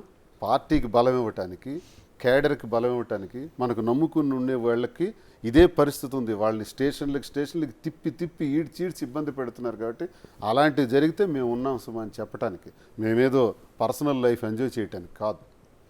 ఎంజాయ్ చేయాలంటే మేము కలవాల్సిన అవసరమే లేదు, ఇలా కావాల్సిన అవసరం లేదు. ఎంజాయ్ చేయాలంటే చాలా దారులు ఉంటాయి కదండి. ఇలా పబ్లిక్ గానే ఎంజాయ్ చేయాల్సిన అవసరం మాకు లేదు. సంబంధం లేదని చెప్పేసి అయిపోయింది కదా. సంబంధం లేదని చెప్పి మేము కలిసి కూడా తిరగలం. మేము వాస్తవంగా చెప్తున్నాం కదా, మేము కలిసి ఉంటున్నాం అవునని చెప్తున్నా కూడా మీరు ట్రోల్ చేయాలని చూస్తే అది మీ కర్మ. ఇంకా ట్రోలింగ్ అంటే నేను ఒకటి అడగదలుచుకున్నాను, ఏమనిపిస్తుందండి? ఎందుకంటే ఒక విమర్శకో లేకపోతే ట్రోలింగ్కో ఎక్కడో చోట ఒక లక్ష్మణ రేఖ ఉండాలి. అలాంటి బయటికి దాటి సారిటీసే దువ్వాడ దువ్విన ఇలాంటి కామెంట్స్ చూసేటప్పుడు ఏమనిపిస్తుందండి అసలు మీకు? చెప్తున్నాను కదా, ఒకప్పుడు స్టార్టింగ్లో అయితే నేను చాలా బాధపడ్డానండి. తర్వాత చెప్తున్నాను కదా, అతను నాకు ఇచ్చిన ఒకటి అనిపిస్తుంది, మీకు మమ్మల్ని ఎదుర్కొనే దమ్ము ధైర్యం లేక మీరు మా వెనకాల నీచంగా ట్రోల్ చేస్తున్నారు, అంతే మీ బతుకు. అంతకు మించి మీరు ఎదిగేది లేదు, మా ముందుకొచ్చి మీరు ఫేస్ చేసేది లేదు. మీకు దమ్ము ధైర్యం ఉంటే నా ముందుకొచ్చి మాట్లాడండి రా. ఒక్కొక్కటి చెప్తున్నాను ట్రోల్ చేసేవాడికి, నిజంగా మీకు అన్ని గట్స్ ఉంటే నా ముందుకొచ్చి మీరు కామెంట్ చేయండి, నా ముందుకొచ్చి మాట్లాడి. నా అడ్రస్ తెలుసు కదా, అక్కడే ఉంటాను కదా, రండి. ఎవ్వడికి భయపడేంత పిరికిదేం కాదు ఈ మాదిరి. మీరు ట్రోల్ చేస్తే పారిపోయేంత పిరికిదాన్ని కాదు. అలాంటి పిరికిదాన్ని అయితే నేను ఎప్పుడో హ్యాపీగా ఎక్కడికో వెళ్ళి దాక్కొని సెటిల్ అయ్యి హ్యాపీగా నేను ఉండొచ్చు. అలాంటి వాటికి బెదిరేది ఏమీ లేదు, అసలు భయపడే ప్రసక్తే లేదు. మీరు ఎన్ని ట్రోల్స్ చేసుకుంటారో, ఎంత పెట్టుకుంటారో పెట్టుకోండి. పైనుంచి దేవుడు అనేవాడు ఒకడు ఉంటాడు, he will give the correct judgment to everyone. Srinivas గారు, పొలిటికల్ లైఫ్లో మిమ్మల్ని పార్టీ దాంట్లో చూసింది. ఒక్కసారిగా అంటే వ్యక్తిగత జీవితం అనేది ఎప్పుడు ఎక్కడ టర్న్ అవుద్దో ఎవరికి తెలియదు, ఎటువంటి వస్తాయో తెలియదు. ఇలాంటి సిచ్యువేషన్ వచ్చినప్పుడు పార్టీ ఎలా ఉందండి మీ పట్ల? అంటే నేను ఒకటి చెప్పాలి సార్, నాకు రాజకీయంగా అడుగులు నేర్పింది డాక్టర్ వైఎస్ రాజశేఖర రెడ్డి గారు. జిల్లాలో దువ్వాడ శ్రీనివాస్ అనే పేరు పరిచయం చేసింది కూడా డాక్టర్ వైఎస్ రాజశేఖర రెడ్డి గారు. విద్యార్థి రాజకీయాల నుంచి ఆయన దగ్గర నేను వెళ్తుండేవాడిని, కలుస్తుండేవాడిని. పులివెందులు ఉంటే పులివెందుల, హైదరాబాద్ అంటే హైదరాబాద్ వెళ్తుండేవాడిని. ఆ తర్వాత జరిగిన పరిణామాల్లో జగనన్న అనేటటువంటి వ్యక్తి రాజశేఖర రెడ్డి గారి కుమారుడిగా రాజకీయాల్లోకి వచ్చిన తర్వాత మాకు పెద్ద భరోసా దొరికింది, ఒక నమ్మకం దొరికింది. జగన్ గారిని నేను ఎలా ఊహిస్తానంటే నాకు ఒక దైవ సమానుడు, మనసుని అర్థం చేసుకుని నా కోసం ఎన్నో సందర్భాల్లో ఆయన నిలబడిన వ్యక్తి. ఈ జన్మలో ఆయన రుణం నేను తీర్చుకోలేనమ్మా, అంతగా నిలబడి నాకు సహకరించిన వ్యక్తి. జగన్మోహన్ రెడ్డి గారికి గురించి చాలామందికి తెలియదు. ఒక్కసారి ఆయన్ని కలిసిన, ఒక్కసారి ఆయనతో చేయి కలిపిన, కళ్ళల్లో కళ్ళు పెట్టి ఆయన చూసిన, జీవితంలో మళ్ళీ ఆయన వదలరు. అంటే ఈ క్రైసిస్లో కూడా మీకు అండగా ఉన్నారండి? ఉన్నారు కదా. నన్ను సస్పెండ్ చేయాలి అసలు. చాలామంది అంటున్నారు దువ్వాడ శ్రీనివాస్ లాంటి వాడికి జగన్మోహన్ రెడ్డి సపోర్ట్ చేస్తాడు, జగన్మోహన్ రెడ్డి ఇలాంటి వాళ్ళకే ఉంచుతాడు. నా లైఫ్ అంతా చెప్పాను, సంఘపరంగా తప్పు కాబట్టి నాకు జగన్మోహన్ రెడ్డి గారు సస్పెండ్ చేయాలి అసలు. అలా సస్పెండ్ చేసుకుంటూ పోతే ఈ విమర్శలు చేసిన వాళ్ళకి ఏం చేయాలి? ఒక్కొక్కడికి 200 సంవత్సరాలు జైలు శిక్ష చేయాలి. అన్ని నేరాలు చేసిన వాళ్ళు కూడా ఉన్నారు విమర్శలు చేసేవాళ్ళు. సో ప్రతి తప్పుకి ఒక క్షమాపణ ఉంటుంది, ప్రతి సమస్యకి ఒక పరిష్కారం ఉంటుంది. జగన్మోహన్ రెడ్డి గారు ఒక జీసస్ క్రీస్ట్, ఒక లార్డ్ వెంకటేశ్వర అని నేను నమ్ముతాను. అంత గొప్ప వ్యక్తి, మా మనసుల్ని అర్థం చేసుకునే వ్యక్తి. పర్సనల్ విషయాల్ని రాజకీయాలకు లెక్కగట్టి అందరూ అన్నట్టు సస్పెండ్ చేయాలి అనుకుంటే తప్పులు చేయని వాళ్ళు ఎవరు? కాబట్టి ఈ టైంలో నేనేమనుకుంటున్నానంటే విమర్శకుల కన్నా నిజంగా నా కోసం ఈ టైంలో కూడా నిలబడి నాకు ఏ ఇబ్బంది లేకుండా చూసినటువంటి వ్యక్తి జగన్మోహన్ రెడ్డి. కాబట్టి శాశ్వతంగా ఆయనకు రుణపడి ఉన్నాను. నా జీవితంలో నాకు ఉండేవి 2 లక్ష్యాలు: 1 ప్రజాసేవ, 2 జగనన్నకి అండదండలుగా ఉండటం. శ్రీనివాస్ గారు, అంటే నేను మిమ్మల్ని ఇంటర్వ్యూ చేసిన టైంలో ఎన్నికల ముందు పవన్ కళ్యాణ్ వ్యక్తిగత జీవితం కోసం, అసలు ఆ పెళ్ళిళ్ళ కోసం మీరు మాట్లాడిన తీరు, అంటే దాన్ని నేను ప్రస్తావించట్లేదు, కానీ ఏ మనిషి లైఫ్లో అయినా ఎప్పుడు ఏం జరుగుతుందో తెలియదని. ఇప్పుడు మీ లైఫ్లో జరిగింది ఇది అనుకోని ఒక ఘటన. ఏమనిపిస్తుంది దాంతో అప్పటితో పోల్చుకుంటే? మీకు ఆ రోజున చేసిన విమర్శలు, ఈ రోజు నిజ జీవితం. ఈ ఘటనకి కొన్ని నెలలు, సంవత్సరం ముందు నేను ఆ విమర్శ చేశాను. నిజమే. చేసిన దానిలో నేనేమని విమర్శ చేశానంటే, మా వైజాగ్ అమ్మాయి నందిని అనే ఒక అమ్మాయిని ఆయన పెళ్లి చేసుకున్నారు, చక్రధర్ గారు అమ్మాయి. ఆమెకు విడాకులు ఇచ్చిన తర్వాత రేణుదేశాయికి చేసుకున్నారు. ఓకే, అది కరెక్టే, అది నేను తప్పు పట్టట్లా. రేణుదేశాయి గారికి చేసుకున్న తర్వాత మూడో వ్యక్తికి గర్భం దాల్చారు, మూడో వ్యక్తి అని నేను అనలా, రేణుదేశాయి గారు అన్నారు. రేణుదేశాయి గారు చాలాసార్లు ఈ విషయం బాధపడేటప్పుడు రేణుదేశాయి గారు పవన్ కళ్యాణ్ భార్యను కూడా చూడకుండా ట్రోల్ చేశారు. ఎవరు? ఈ జనసేన పిచ్చోళ్లే విపరీతంగా ఆవిడని కూడా ట్రోల్ చేసి పడేసినారు. ఆవిడ నన్ను క్షమించండి, నేను ఈ మాట నేను అడిగినందుకు క్షమించండి అని చాలాసార్లు ఆవిడ ప్రాధాయపడి రిక్వెస్ట్ చేశారు కూడా. అంతగా ట్రోల్ చేశారు. వాళ్ళకి ఇది ఉండదు, కామన్ సెన్స్ ఉండదు. సో అది నేను ప్రశ్నించాను, మరి అది నేరం కాదా?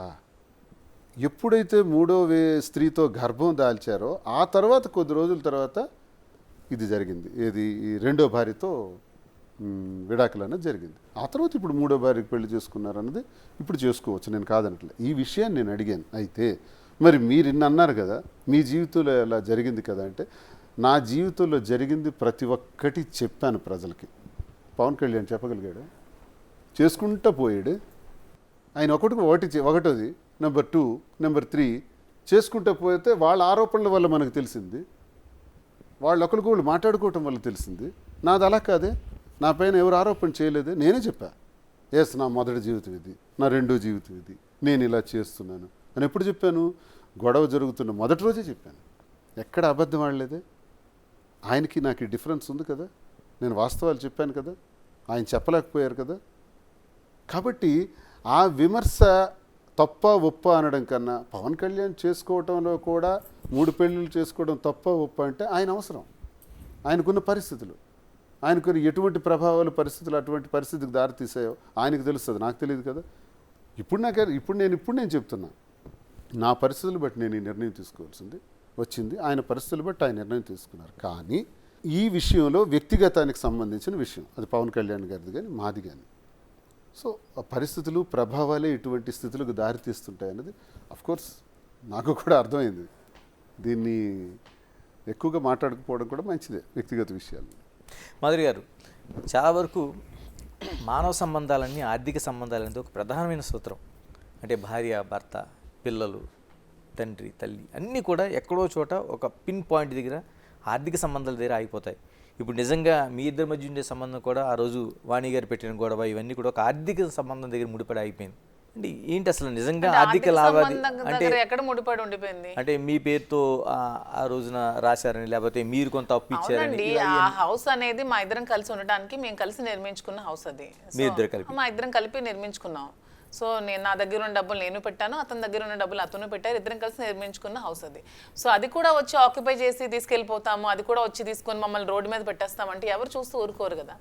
సో మీరు అన్నట్టు ప్రపంచం అంతా సంబంధాలను ఆర్థిక సంబంధం అవ్వచ్చు, కానీ మాధురి దువ్వాడ శ్రీనివాస్ది ఆర్థిక సంబంధం కాదు, అది మానసికమైన సంబంధం మాత్రమే. 100% ఆర్థిక సంబంధం మా ఇద్దరిది కాదు. వాణి గారు చెప్పినంత స్ట్రైట్గా మీరు ఎందుకు చెప్పలేకపోయారండి? మా ఇద్దరం కలిపి ఉండటం కోసం ఒక ఇల్లుని కట్టుకుంటున్నాం, మేము ఉండాలనుకుంటున్నాం అని అమ్మాయి ఎంత స్ట్రైట్గా చెప్పదలుచుకున్నప్పుడు ఎందుకు దువ్వాడ శ్రీనివాసు ఎందుకు చెప్పలేకపోయారు? అంటే తన ఇంటి దగ్గరికి రావటమే మొదటి రోజే పిల్లల్ని కలవటానికి, తండ్రిని కలవటానికి పిల్లలు వచ్చారు అని చెప్పింది. పిల్లలు కలవటానికి అలా రావటం ఏంటి? మీడియా ఎందుకు పిల్లలు కలవటానికి? కారాలు, నిచ్చెన్లు, రాడ్స్ ఇవన్నీ ఎందుకు? ఒక ప్లాంట్గా వచ్చింది. రెండో రోజు అలాగే వచ్చి డోర్లన్నీ విరగ్గొట్టి లోపల ఎంటర్ అవడానికి వచ్చారు. మూడో రోజు, నాలుగో రోజు టెక్కల్లో నువ్వు ఉండకూడదు, ఇంకెక్కడికైనా పోవాలి, ఎమ్మెల్సీగా ఉండకూడదు, రాజీనామా చేయాలి, లేనిపోని మాటలంటూ ఆడిన అర్థం పర్థం లేని మాట్లాడారు. లాస్ట్గా ఆమె ఏం చెప్పారంటే, ఇంటిలోకి నేను ఎలాగైనా వస్తాను అని చెప్పారు. అప్పుడు ఇంటి సందర్భం వచ్చింది. ఈ ఇల్లు నాకు కావాలి అన్నది. ఇల్లు నీకు కావాలి అనుకునేటప్పుడు ఇల్లు నాది కాదు ఇది అంటే. నేను ఇంకోటి చెప్పాను, ఎప్పటికైనా నా తరం తర్వాత నేను అయిపోయిన తర్వాత పిల్లలకి వస్తుంది, ఎక్కడికి వెళ్ళిపోతుంది. కానీ మీరు అది అంతవరకు ఆగలేదే, ఆగకుండా ఇల్లు కూడా నాకు ఇచ్చేయాలి అనేటప్పుడు ఆ ఇల్లు కట్టడంలో తన భాగస్వామ్యం కూడా ఉంది కాబట్టి నేను ఆ ఇల్లు ఎలా ఇవ్వాలి? అప్పు తీర్చేనే ఇవ్వాలి, ఆ అమ్మాయికి డబ్బులు మళ్ళీ నేను అందించి రిజిస్ట్రేషన్ చేయాలి. అలాంటి పరిస్థితుల్లో నేను రిజిస్ట్రేషన్ చేయలేను కాబట్టి ఉన్న ఆస్తులన్నీ చేసేస్తాను, ఇది ఒక్కటి మాత్రం నేను ఇవ్వలేను అని నేను చెప్పాను. వినలేదు, దానికోసమే గొడవ పెట్టారు. గొడవ పెట్టేటప్పుడు మరి ఇంకెందుకు, అప్పుడు డబ్బులు ఇచ్చే పరిస్థితి అదే లేదు కాబట్టి వెంటనే ట్రాన్స్ఫర్ చేసేసాను, మాధురి పేరున ట్రాన్స్ఫర్ చేశాను. ఇది జరిగిన కథ. ఇప్పుడు అది నేను ఇవ్వకపోతే ఆమె పేరున మరి ఆ డబ్బులైనా ఇవ్వాలి కదా, లేదా వాణి అయినా ఇచ్చే డబ్బులు తీసుకోవాలి. తను చెప్పారు, నాకు 2 కోట్ల వరకు నేను ఇచ్చాను, శ్రీనివాస్ గారు తిరిగి ఇవ్వాలనే ఉద్దేశంతో నేను ఇవ్వలేదు, వాణి అయినా సరే నాకు డబ్బులు ఇచ్చి తీసుకోవచ్చు అని చెప్పారు. మరి ఎందుకు ఆ పని చేయలేదు ఆమె?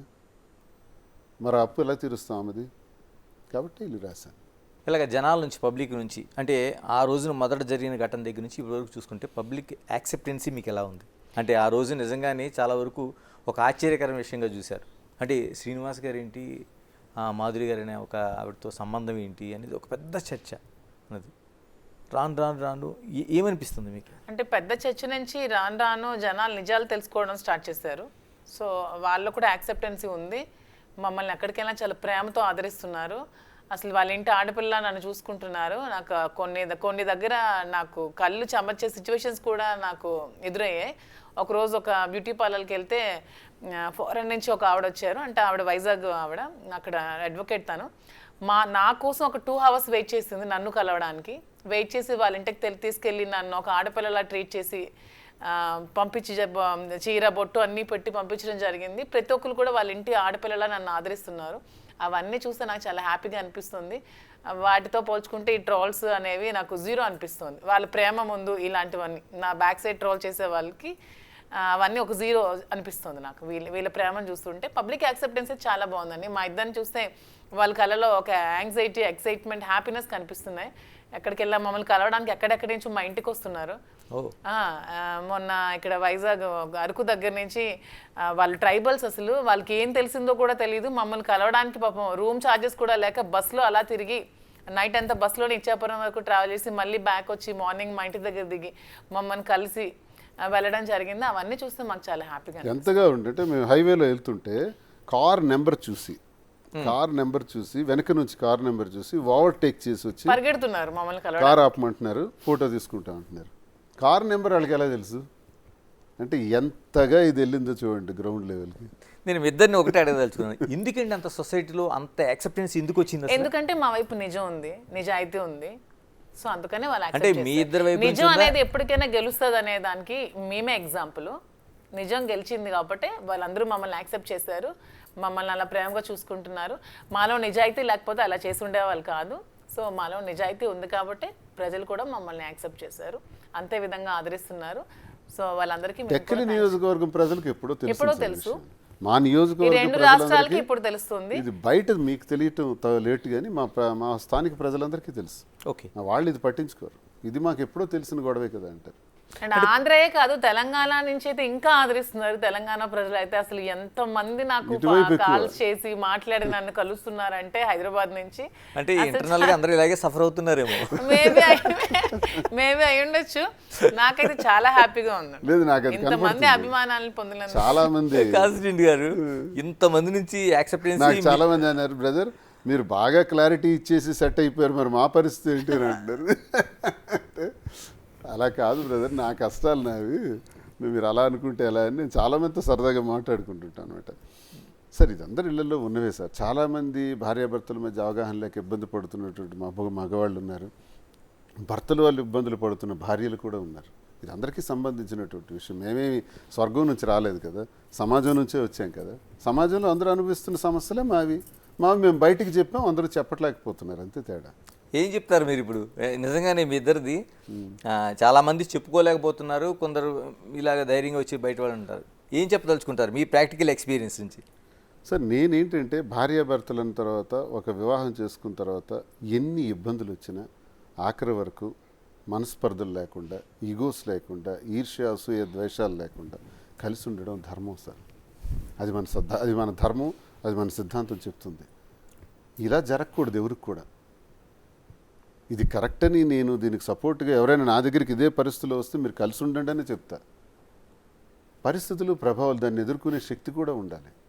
చాలా కష్టంతో కూడుకున్నవి ఇవన్నీ. ఒక మహిళగా తను సమాజంలో ఎదుర్కోవాల్సిన పరిస్థితులు, ఒక మంచి గౌరవం ఉన్నటువంటి స్థాయిలో ఉండి నేను ఎదుర్కోవాల్సిన, ఒక ఎమ్మెల్సీ ఇలా చేస్తాడా, వాడు ఎమ్మెల్సీ అయినా, ఈ ప్రజాప్రతినిధిని అని చాలా దుర్మార్గంగా మాట్లాడే వాళ్ళు ఉంటారు. నా కష్టాలు నాకు తెలుస్తాయి, వాళ్ళకేం తెలుస్తాయి. కాబట్టి ఇలా జరగకూడదని నేను అంటాను. కానీ మాకు తప్పని పరిస్థితుల్లో మేము చేసాం. అందరూ కూడా సంతోషంగా ఉండాలని కోరుకుంటాం. వివాహ జీవితం ఎలా అనుకుంటూ పోతే మరి వైవాహిక జీవితం ఎందుకు? సో ఇబ్బందులు ఉన్నాయి. భార్యాభర్తలు ఒక దగ్గర మాట్లాడుకోవాలి, 4 walls మధ్య మాట్లాడుకోవాలి, సెటిల్ చేసుకోవాలి. భార్యాభర్తల మధ్య ఈగోస్ ఉండకూడదు. ఇవే ప్రధాన కారణం. భార్యాభర్తల మధ్య కొన్ని దగ్గరలో నేను అనుకుంటున్నాను పెద్దవాళ్ళు కూడా ఇన్వాల్వ్మెంట్ నాశనం చేస్తుంది. ఓకే. అబ్బాయి తరఫునవని అమ్మాయి తరఫునవని వాళ్ళని విడిచిపెట్టాలి. ప్రతిదానికి వీళ్ళు ఇన్వాల్వ్ అయిపోయి వీళ్ళకి రాంగ్ డైరెక్షన్స్ ఇచ్చేయటం వల్ల ఈ భార్యాభర్తల సంబంధాలు కూడా దెబ్బతింటున్నాయి చాలా వరకు. ఇది కూడా నేను అబ్జర్వ్ చేస్తున్నాను చాలా వరకు. మా నాన్న చెప్పాడు కాబట్టి నువ్వు ఈ రకంగా చెయ్యాలని భార్య అంటుంది భర్తతో. మా నాన్న చెప్పాడు కాబట్టి నువ్వు ఈ పని చేయటానికి వీలు లేదు అంటుంది. మీ నాన్న ఎవరు? మా అమ్మ చెప్పింది కాబట్టి నువ్వు ఇలాగే ఉండాలి, నువ్వు ఇలా ఉండకూడదు అని అంటాడు భర్త. మీ అమ్మ ఎవరు? పెళ్లి చేసిన వరకు, చదివించే వరకు, పెద్దవాళ్ళు చేసిన వరకు, వాళ్ళు భార్యాభర్తలు అయిన తర్వాత పెళ్లి చేసిన తర్వాత వాళ్ళకి ప్రైవసీ ఇవ్వాలి, వాళ్ళ ఆలోచనలకు అవకాశం ఇవ్వాలి. మనం కూడా ఆలోచించాలి. రేపు నాకు పిల్లలు ఉన్నారు, ఈమెకి ఉన్నారు. మేము వాళ్ళ జీవితాల్లో ఇన్వాల్వ్ అయిపోయి మేము డెసిషన్స్ ఇచ్చేస్తే చదివించడం వరకు, వాళ్ళకు ఒక ప్లాట్ఫామ్ వైపు తీసుకురావటం వరకే మన బాధ్యత. జీవరాశులు ఏం చెప్తున్నాయి, జంతువులు ఏం చెప్తున్నాయి, ఏ జీవరాశి చూసుకున్నా సరే, ఒక పక్షి అయినా సరే పిల్లల్ని పొదిగి ఎక్కడెక్కడి నుంచి ఆహారాన్ని తెచ్చి ఆ పిల్లకు నోట్లో వేస్తుంది. కొంత సమయం వచ్చిన తర్వాత తనే పొడిచి పంపించేస్తుంది, ఎగరటం నేర్చుకో అని. ఇంకా పక్షి వేరేగా బతుకుతుంది. ఈ సాంప్రదాయం మనుషులు తగ్గిపోతుంది రాను రాను. మనిషి అందుకే ఈ వివాహ వ్యవస్థలు నాశనం అయిపోవటానికి, గొడవలు పట్టడానికి ఇందులో చుట్టాలు, బంధువులు, స్నేహితులు, పడని వాళ్ళు అందరూ ఎంటర్ అవుతారు. ఎంటర్ అయ్యి చెరో వైపు మాట్లాడి దీన్ని భగ్నం చేసేవాళ్ళు కొంతమంది, స్పాయిల్ సమాజంలో ఎలా అంటే వాళ్ళు బాగున్నారంటే వాళ్ళ గురించి ఎవరు ఆలోచించారు సార్. ఏదో రప్చర్ అవుతుందంటేనే మాట్లాడతారు సార్. అదొక అవసరం, అదొక సరదా, అదొక ఎంటర్టైన్మెంట్. మా జీవితం కూడా ఎంటర్టైన్మెంట్ చాలామందికి. రాజకీయ జీవితం ఏంటి అసలు? రాజకీయ భవిష్యత్తు ఇప్పటి వరకు ఓకే నడిచింది, ఇప్పుడు రాష్ట్రంలో ప్రభుత్వం మారింది, మళ్ళీ అదే ఫైట్ ఏంటి? దువ్వాడ శ్రీనివాస్ రాజకీయ భవిష్యత్తు ఏంటి? నేను ఎప్పుడు ఏదో ఒక ఉన్నతమైన పదవులు చేసేయాలి, ఆ పదవుల కోసం బ్రతకాలని నేను రాలేదు సార్. నేను ప్రజల పక్షాన పనిచేయాలని నిర్ణయం కోసం వచ్చాను. నా 25 సంవత్సరాల జీవితంలో 18 నుంచి 19 సంవత్సరాలు అపోజిషన్. అది అపోజిషన్ జీవితం అనిపించినవండి. అధికారాలు కావాలి, పదవులు కావాలనుకుంటే అధికార పార్టీల్లోనే ఉంటాను, రోజుకో పార్టీ మార్చేసి. కానీ నేను ప్రతిపక్షం, ప్రజల పక్షాన ఉండటమే నిర్ణయంగా తీసుకున్నాను. జగన్మోహన్ రెడ్డి గారి దయ వల్ల ఎమ్మెల్సీ అయ్యాను, పోటీ చేయగలిగాను, ఎమ్మెల్యేగా, ఎంపీగా. సరే తక్కువ ఓట్లతో ఎంపీగా 3000తో పోయాను, ఒకసారి ఎమ్మెల్యేగా కూడా 3800 ఓట్లతో పోయాను. ఇవన్నీ గతసారి జరిగినా సార్ మళ్ళీ నన్ను ప్రోత్సహించేశారు. ఒకటి నిర్ణయించుకున్నాం, ప్రతిపక్షంలో ఉన్నాం కాబట్టి ప్రజల గొంతై గట్టిగా మాట్లాడాలి, జగనన్న ఆశయాల్ని జనంలోకి తీసుకెళ్ళాలి. జగనన్న ముఖ్యమంత్రి అవ్వకపోవటం వల్ల రెండోసారి అమ్మఒడి, రైతు భరోసా, చేయూత, జగనన్న విద్యాదీవెన, జగనన్న వసతి దీవెన, ఆరోగ్యశ్రీ, వైఎస్ఆర్ ఆరోగ్య ఆసరా, నాయబ్రాహ్మలు, ఆటో రిక్షాలు, రజకులు, ఇలా ఎంతమందికి ఎన్ని పథకాలు. ప్రతి ఒక్కరికి రూపాయి లంచం లేకుండా వాలంటీర్ ద్వారా, సచివాలయ వ్యవస్థ ద్వారా ప్రతి ఇంటికి చేరటం వల్ల ఎంత అద్భుతమైన జీవితాన్ని అనుభవించారు ప్రజలు. వ్యవసాయం ప్రధానమైనటువంటి పీట వేశారు. విత్తనం నుంచి విక్రయం వరకు అద్భుతంగా జగనన్న ప్రతి ఎకరాకు కూడా ఇన్సూరెన్స్ చేసి పంట నష్టం వస్తే వెంటనే పంట నష్టాన్ని ఇచ్చి వెంటనే తర్వాత గిట్టుబాటు ధరలు కూడా ఇచ్చి బ్రహ్మాండంగా రైతాంగానికి ప్రోత్సహించాడు. ఇక విద్య, చెడిపోయిన సర్వనాశనం అయిపోయిన స్కూల్స్ అన్నీ కూడా నాడు నేడు ద్వారా బ్రహ్మాండంగా తీర్చిదిద్ది పిల్లలందరికీ యూనిఫారాలు ఇచ్చి, గోరుముద్దు ఇచ్చి, స్కూల్ బ్యాగ్స్ ఇచ్చి, బెల్ట్ ఇచ్చి, టై ఇచ్చి, షూ ఇచ్చి, సాక్స్ ఇచ్చి, నోట్ బుక్స్ ఇచ్చి, వర్క్ బుక్స్ ఇచ్చి, ఎన్ని రకాలుగా పిల్లల్ని తన పిల్లల్లా చూసుకొని ఒక బిడ్డ స్టూడెంట్ షూ ఎలా ఉందని చెక్ చేసే ముఖ్యమంత్రి భారతదేశంలో ఉన్నాడు సార్. స్టూడెంట్ నా బిడ్డ వేసుకున్న, నా మేనగోళ్ళు, నా మేనలుడు వేసుకునే యూనిఫామ్ ఎలా ఉంది, క్వాలిటీ ఉందా లేదని చెక్ చేసే ముఖ్యమంత్రి ఉన్నాడా సార్. విద్యని 11 మెడికల్ కాలేజీలు స్వాతంత్ర్యం వచ్చి మన ఆంధ్రప్రదేశ్ రాష్ట్రంలో ఉంటే 17 మెడికల్ కాలేజీలు తీసుకొచ్చి 5 మెడికల్ కాలేజీలు ప్రారంభించేసినాడు. విద్య అద్భుతంగా తీర్చిదిద్దాడు, రైతాంగం అద్భుతంగా తీర్చిదిద్దాడు. ఒకవైపు వ్యవసాయం, ఇక ఆరోగ్యం అయితే ప్రతి ఒక్క వ్యక్తికి కూడా నేనున్నానని భరోసా ఇచ్చి వైఎస్ఆర్ ఆరోగ్యశ్రీ ద్వారా ఆపరేషన్లు చేయించి, ఆపరేషన్ చేసిన తర్వాత పేషెంట్ ఇంటికి వచ్చిన తర్వాత ఆ పేషెంట్ దగ్గర డబ్బులు ఉన్నాయో లేదో మాత్రలు కొనుక్కోవడానికి, మందులు కొనుక్కోవడానికి, అందుకే వైఎస్ఆర్ ఆరోగ్య ఆసరా కూడా ఇస్తాను, రోజుకి 250 రూపాయలు మందుల కోసం ఇస్తానని చెప్పి ఆలోచించే మహానుభావుడు ఎక్కడ దొరుకుతాడు సార్. ఈరోజు ఆంధ్ర రాష్ట్రంలో ప్రజలందరూ నరక యాతన అనుభవిస్తున్నారు. ఈ పాటికే 40,000 50,000 పడాలి. కానీ వీడు ఇప్పుడు వచ్చి నీ కూటమి ప్రభుత్వం మోసం చేశారు ప్రజలకి. సూపర్ 6 అన్నారు. సూపర్ 6లో ఇంతవరకు ఒక్కటి కూడా అమలు చేయలేదు. నేను మొన్ననే బడ్జెట్ సమావేశాలు పూర్తి చేసుకొని ఇప్పుడు ఇక్కడికి వచ్చాను. బడ్జెట్ సమావేశాలు ఓట్ ఆన్ అకౌంట్ బడ్జెట్ పెట్టారు. మొదట ఓట్ ఆన్ అకౌంట్ అయింది, ఎందుకు పెట్టారు? ఎలక్షన్ ఇయర్ కాబట్టి ఓట్ ఆన్ అకౌంట్ పెట్టాలి, అది ధర్మం, రూల్. అది తెలుగుదేశం ప్రభుత్వం అధికారంలోకి వచ్చింది. మళ్ళీ ఓట్ ఆన్ అకౌంట్ బడ్జెట్ ఏంటి సార్? మళ్ళీ ఓట్ ఆన్ అకౌంట్ బడ్జెట్ 4 నెలలకా? సరే, నిన్న బడ్జెట్ పెట్టారు. ఈ బడ్జెట్లో, ఇప్పుడు పెట్టిన బడ్జెట్లో సూపర్ 6 ఉన్నాయా చెప్పమనండి. ఒక్కటి సూపర్ 6లో వాళ్ళు ప్రజలకు మోసం చేసి ఇవి మేము చేస్తామని 3 సిలిండర్లు అన్నారు, ఇచ్చారా? 1 సిలిండర్. 2 సిలిండర్లు కనీసం ఇవ్వాలి కదా, ఇవ్వలేదు. ప్రతి ఆడబిడ్డకు కూడా 1,500 రూపాయలు అన్నారు 59 సంవత్సరాల వరకు మహిళలకి, ఇచ్చారా? నిరుద్యోగ భృతి అన్నారు, 20 లక్షల మంది నిరుద్యోగులకి 3,000 రూపాయలు చొప్పున ఇస్తామని చెప్పారు, ఇచ్చారా? ఆ తల్లికి వందనం అన్నారు, నీకు 15, నీకు 15, నీకు 15, నువ్వు వచ్చావా, నీకు 15, మీరు వచ్చారా, నీకు 45. ఇలాంటి దుర్మార్గమైన మాటలు చెప్పారు. బడ్జెట్ అలొకేషన్ చేశారా? ఏదీ లేదే. మరి బడ్జెట్ మీరు అలాట్ చేయకపోతే 2025 సంవత్సరం మార్చి వరకు కూడా ఈ పథకాలు లేనట్టే. సిలిండర్లు 2వ సిలిండర్ మార్చి వరకు రాదు. మీరు 3 ఇస్తామన్నారు కదా, కనీసం 2 ఇవ్వండి, మార్చి వరకు రాదు. ఇవన్నీ హుష్కాకి పెద్ద మోసం చేశారు. కాబట్టి ఈ బడ్జెట్ని పెట్టకుండా, ఫుల్ బడ్జెట్ పెట్టకుండా ఓట్ ఆన్ అకౌంట్ బడ్జెట్ పెట్టారు. ఎన్నికలకు ముందు చంద్రబాబు నాయుడు ఏమన్నాడు? 15 లక్షల కోట్లు జగన్మోహన్ రెడ్డి అప్పు చేశాడు అన్నారు. ఆ తర్వాత 14 లక్షల కోట్లు అన్నారు. ఇవాళ ప్రభుత్వం అధికారంలోకి వచ్చిన తర్వాత ఓట్ ఆన్ అకౌంట్ బడ్జెట్ పెట్టిన రోజు గవర్నర్ గారి చేత తప్పుడు మాటలు చెప్పించారు, 10 లక్షల కోట్లు ఈ రాష్ట్రానికి అప్పు ఉందని. కానీ ఈ రాష్ట్రం విడిపోయిన తర్వాత ఉన్న అప్పు, అలాగే చంద్రబాబు నాయుడు 14 నుంచి 19 వరకు చేసిన అప్పు, 19 నుంచి 24 వరకు జగన్మోహన్ రెడ్డి గారు చేసిన అప్పు మొత్తం కలిపి 6,42,000 కోట్లు. నేను చెప్పలా, ఈ బడ్జెట్ బుక్స్లో, ఫుల్ బడ్జెట్ బుక్స్లో చంద్రబాబు నాయుడే చెప్పారు. చంద్రబాబు నాయుడు చెప్పిన ఫిగరే నేను చెప్తున్నా. మరి 6,42,000 కోట్లు అప్పు చూపించిన మీరు బయట 15 లక్షల కోట్లు జగన్మోహన్ రెడ్డి అప్పు చేశాడని ఎందుకు చెప్పారు? గవర్నర్ గారి చేత 10 లక్షల కోట్లని ఎందుకు చదివించారు? నేరం కాదా? ఇవన్నీ కప్పిపుచ్చుకోవటానికే. ఫుల్ బడ్జెట్ పెడితే ఈ వాస్తవాలు తెలుస్తాయి కాబట్టి పెట్టలేకపోయినారు. ఇది ఈ పరిస్థితి, ఈ ప్రభుత్వం దుస్థితి. వీళ్ళేమీ చేయలేరు. ప్రజలకు మోసం చేసి తప్పుడు వాగ్దానాలు చేసి అధికారంలోకి వచ్చారు. మా బలమంతా ఏంటంటే ట్రాన్స్పరెన్సీ. మా ప్రభుత్వంలో రూపాయి లంచం లేదు. ఏ లబ్ధిదారుడు కూడా ₹1 లంచం ప్రభుత్వ పథకం కోసం తీసుకోలేదు. లంచాలు మళ్ళీ ప్రారంభమైనాయి. సచివాలయ వ్యవస్థ పోయింది, వాలంటీర్ వ్యవస్థ పోయింది. వాలంటీర్ వ్యవస్థ గురించి మాట్లాడంటే అది వ్యవస్థలో భాగం కాదు అంటాడు ఈ ప్రభుత్వంలో. అసలు కౌన్సిల్లో కూడా అంటారు వ్యవస్థలో భాగం కానప్పుడు మరి మీరెందుకు ₹10,000 జీతం ఇస్తామని ప్రకటించారు? మరి వాలంటీర్లు మేము తీసుకుంటామని మీరెందుకు చెప్పారు? అంత మోసం చేసి ఈరోజు వచ్చి మళ్ళీ ప్రజలు ఎంఆర్ఓ ఆఫీసులు, ఎంపీడీఓ ఆఫీసుల చుట్టూ ఎండనక వాననక పడిగాపులు కాసి లంచాలు ఇచ్చుకునే దౌర్భాగ్య స్థితి మళ్ళీ వచ్చేసింది. అది జగనన్న లేని లోపం. జనం గుర్తించారు. 27లో ఎన్నికలు జరుగుతాయా, 29లో జరుగుతాయో తెలియదు. ఎన్నికలు జరిగిన మరుక్షణం జగనన్నే అఖండ మెజార్టీతో గెలుస్తాడు. అంతవరకు మేము కష్టపడి పనిచేయటం, అన్న ఆశయాలను జనంలోకి తీసుకెళ్ళటం ఇదే మా ధ్యేయం. ఇలాగే పడగొట్టారు కదండి బ్రీత్లెస్ పొలిటికల్ స్పీచ్తోని, అవునా? కాదు, మీరు అబ్జర్వ్ చేస్తే నాన్ స్టాప్గా అంటే గతంలో జరిగిన పథకాల దగ్గర నుంచి, ఇక్కడ ఉండే వైఫల్యాల దగ్గర నుంచి, బడ్జెట్ దగ్గర నుంచి మొత్తం అన్ని సింగిల్ లైన్లో చెప్పేశారు. ఇలాగే పడిపోయారు.